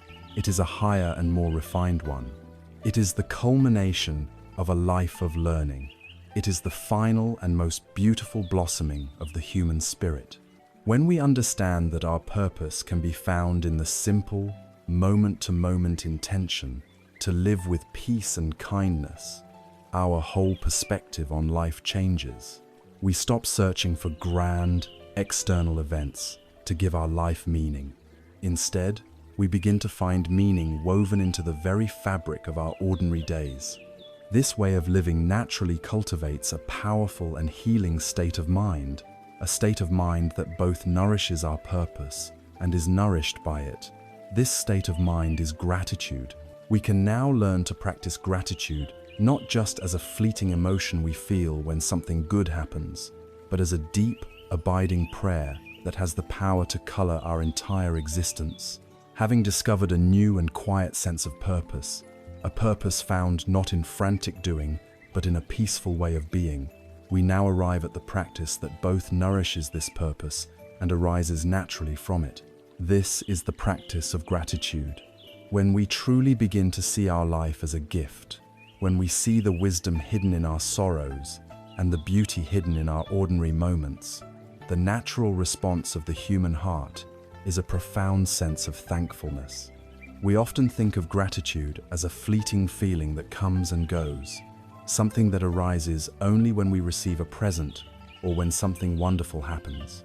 But we can learn to cultivate gratitude as an active practice, as a conscious way of seeing, as a deep and abiding prayer that we offer not with words to an external God, but with our focused attention to life itself. For most of our lives, the mind operates with a strong negativity bias. Our ancient brains evolved to scan the environment for threats, for dangers, for what was wrong or missing. This was essential for survival in a primitive world. But in our lives today, this same habit of mind becomes a source of chronic dissatisfaction. The untrained mind is a master at finding fault. It scans our experience and immediately latches onto what is wrong. In a beautiful garden, it will find the one weed. In a day filled with small comforts, it will fixate on the one moment of irritation. This is the mind of scarcity. It is a mind that is constantly focused on what is lost, what is broken, and what is missing. No matter how many blessings are present in our lives, the mind of scarcity will always feel poor.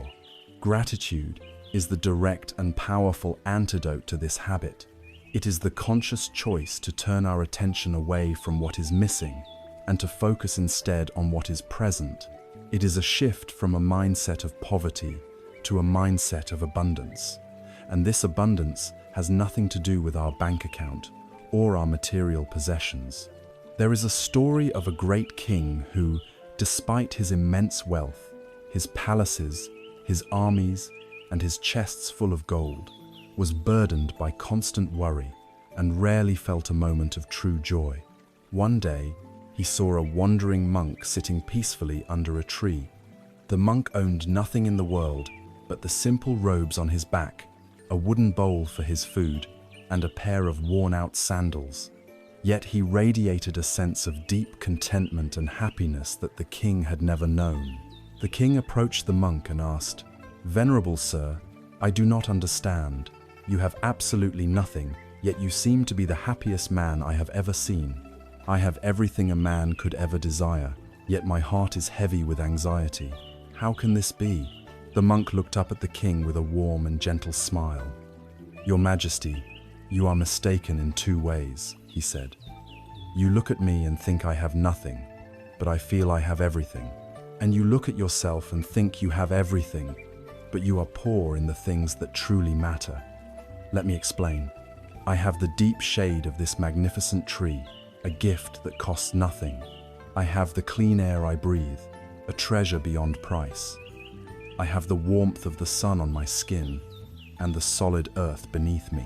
When a kind person places a simple spoonful of rice in my bowl, I feel as if I am enjoying the most delicious feast.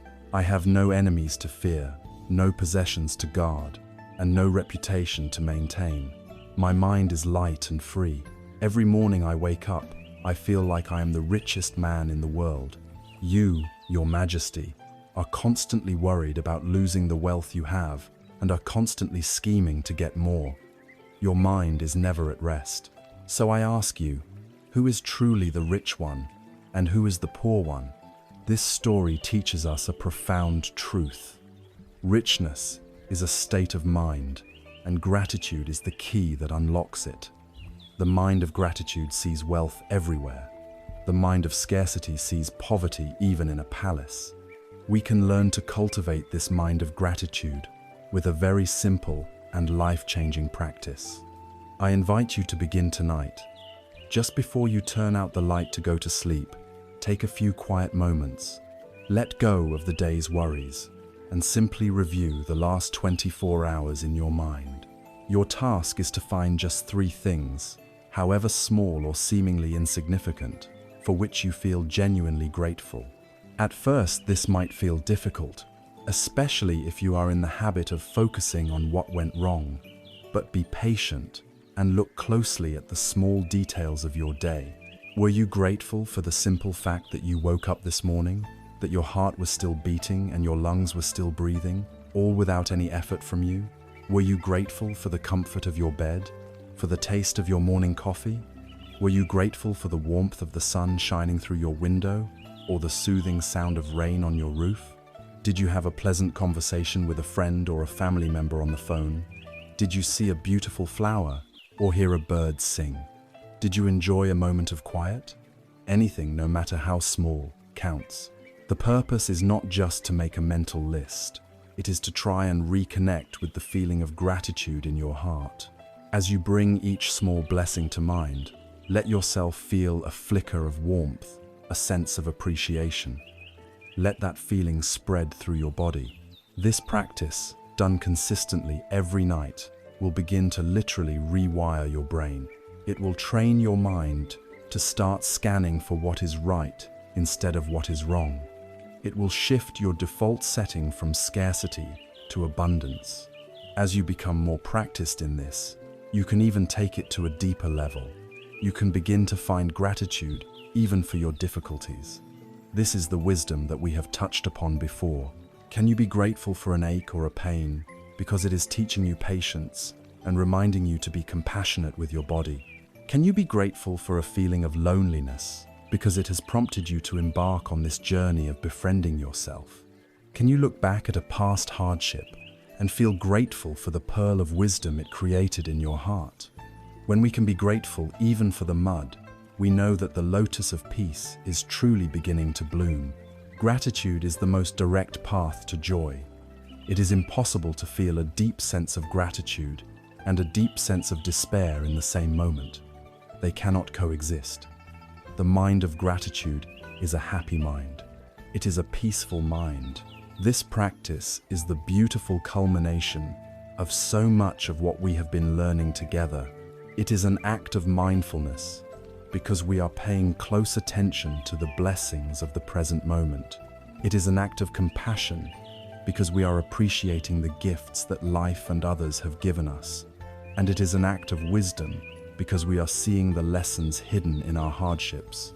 As we consistently fill our hearts and minds with this profound sense of thankfulness, we arrive at the final stage of our inner journey together. We have looked at our past with a compassionate gaze. We have anchored ourselves in the present with the rhythm of our breath. We have found a new and quiet purpose for the days ahead. We have made peace with ourselves, with others, and with the world. We have carefully and lovingly unpacked the heaviest items from our suitcase. All that is left now is to experience the direct result of this patient inner work. It is a feeling of profound lightness. It is a readiness for a deep and truly peaceful rest. It is time now to experience the simple, beautiful lightness of being. And so, we arrive at the final destination of our long journey together. We have traveled far, not across miles of land, but through the inner country of our own heart and mind. We began with the feeling of a heavy heart, a suitcase packed to bursting with the accumulated weight of a lifetime. Now, with hearts filled with a quiet sense of purpose and a gentle gratitude, let us look at what our patient inner work has accomplished. Let us experience the direct result of this journey, the simple, profound, and beautiful lightness of being. Let us look one last time at that suitcase we have carried for so long. The latches, once rusted shut with fear and avoidance, are now open. We have looked inside, not with judgment, but with the brave and gentle eyes of compassion. The heavy, sharp-edged stones of regret, we have held them, understood the person who first picked them up, and then we carefully set them down on the riverbank of the past. They are no longer in our hands. The tangled, bitter ropes of resentment that bound our hearts to other sway have seen them clearly, not as chains holding others captive, but as self-inflicted bonds that were imprisoning only ourselves. With the sharp knife of wisdom, we have cut them, and in doing so, we have set our own hearts free. The relentless habit of worrying for our loved ones, which we mistook for love itself, we have learned to transform. We have stopped sending them the dark, heavy energy of our fear, and have learned instead to send them the bright, warm, and trusting light of our blessing. We have made peace with the quiet rooms of solitude, seeing them not as empty, but as spacious sanctuaries for our own becoming. We have learned to be the wise and loving caretaker of the sacred temple of our own body. And most profoundly of all, we have looked for the solid I, who we thought was carrying all of this weight, and we found that it was not a fixed and burdened thing, but a spacious, open awareness. We have unpacked our suitcase and found that the suitcase itself was a dream. The Chinese sage Chuang Tzu told a simple story to illustrate the mind of a wise person.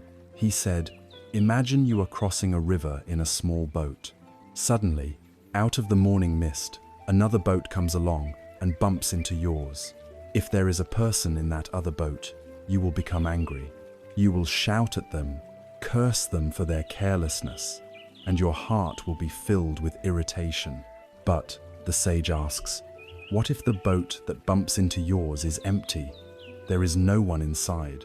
It has simply come loose from its moorings and is drifting on the current. Who can you get angry at? Who can you blame? You will not shout. You will not feel any anger at all. You will simply use your hand or your oar to gently push the empty boat away, and you will continue on your journey, your inner peace completely undisturbed." The sage concluded, "The person who can empty their own boat can navigate the river of the world, and no one will be their enemy." Through our journey together, this is what we have been learning to do. We have been learning to empty our own boat. We have been patiently unloading the heavy, unnecessary cargo of regret, resentment, and fear. We have been letting go of the frantic, anxious roweth. Ego-ho is always trying to control the journey, always fighting the current, always worrying about the destination. Now, as we prepare for sleep, we can allow our mind to become this empty boat. It has no destination it needs to reach tonight. It has no schedule it must keep. There is no one at the helm, frantically trying to steer. It is simply floating, peacefully, on the gentle, dark current of the present moment, held safely by the great, silent river of life. I invite you now to simply rest and feel the result of this emptying. Feel the state of your own being. Can you sense a quality of lightness where there was once heaviness? Can you feel a sense of space and openness in your mind where there was once clutter and noise? Your mind is now like a vast, clear, evening sky.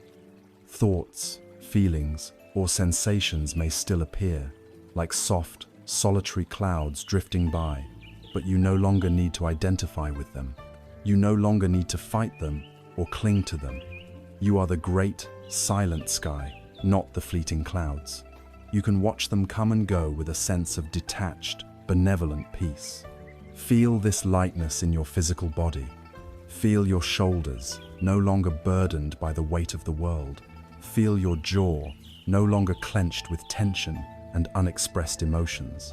Feel your heart, no longer constricted by fear, but open, soft, and at ease.